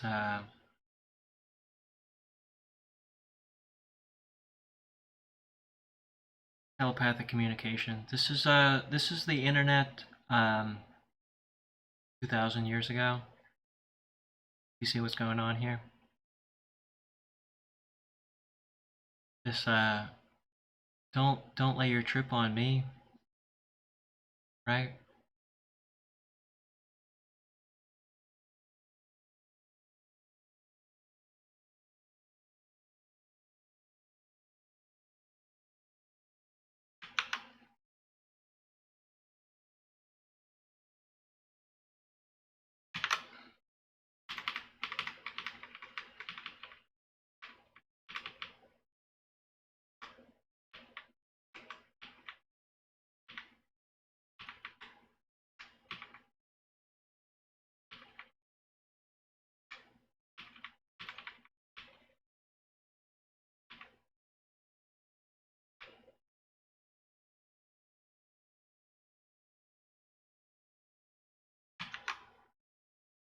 this gets us into the topic of imprints and re-imprinting. The sixth circuit of the nervous system, freed from the limiting programs of body circuits and larval imprints, conscious of its own neuroelectric functioning, nervous system now literally imprints itself. This is cybernetics. This is the science of cybernetics, the Mobius strip, the brain aware of itself and changing itself. It must be remembered that the nervous system sees no color, feels no pain. When the sixth circuit is activated, the body becomes the conductor, receiver for the neuroelectric symbols or signals. The sixth circuit nervous system can create and contemplate a million models to replace the one static model which previously was identified as reality. New electronic modes of consciousness are discovered, explored, integrated, and transmitted. These are not metaphysical, but physical in the strict sense. Einsteinian relativistic post-terrestrial awareness of auras, electric emanations, access to the inner workings of the neurocomputer. And don't say any of this or you're going to hell.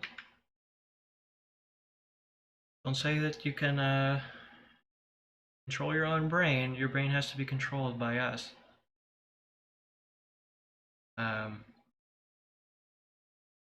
Thank you for everyone for attending. I will never edit this, and I need an intern.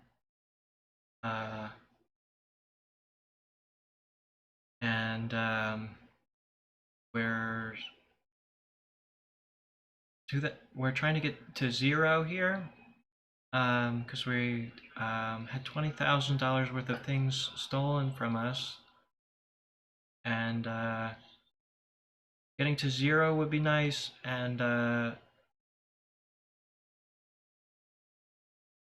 possibly making a living wage for 1 year out of my life would cover the whole rest of my life. All I need is one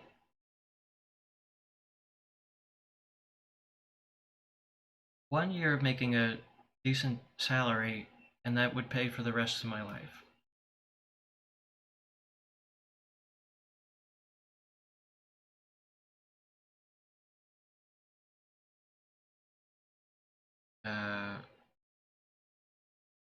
Sorry, gonna have something on the screen here.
And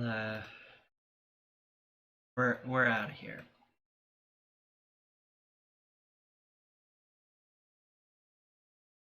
This is going in my game. Tomorrow or next week, I'm gonna assemble the Ultimate Wizard Council. So I'll be putting people who I think are the ultimate wizards my game. And Clonk definitely counts as one of them. Uh, nothing but respect. I often pray that I find someone like me, and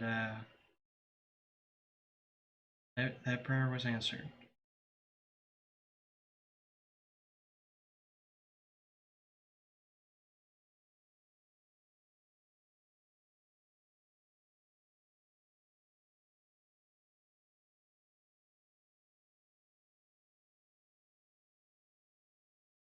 Again,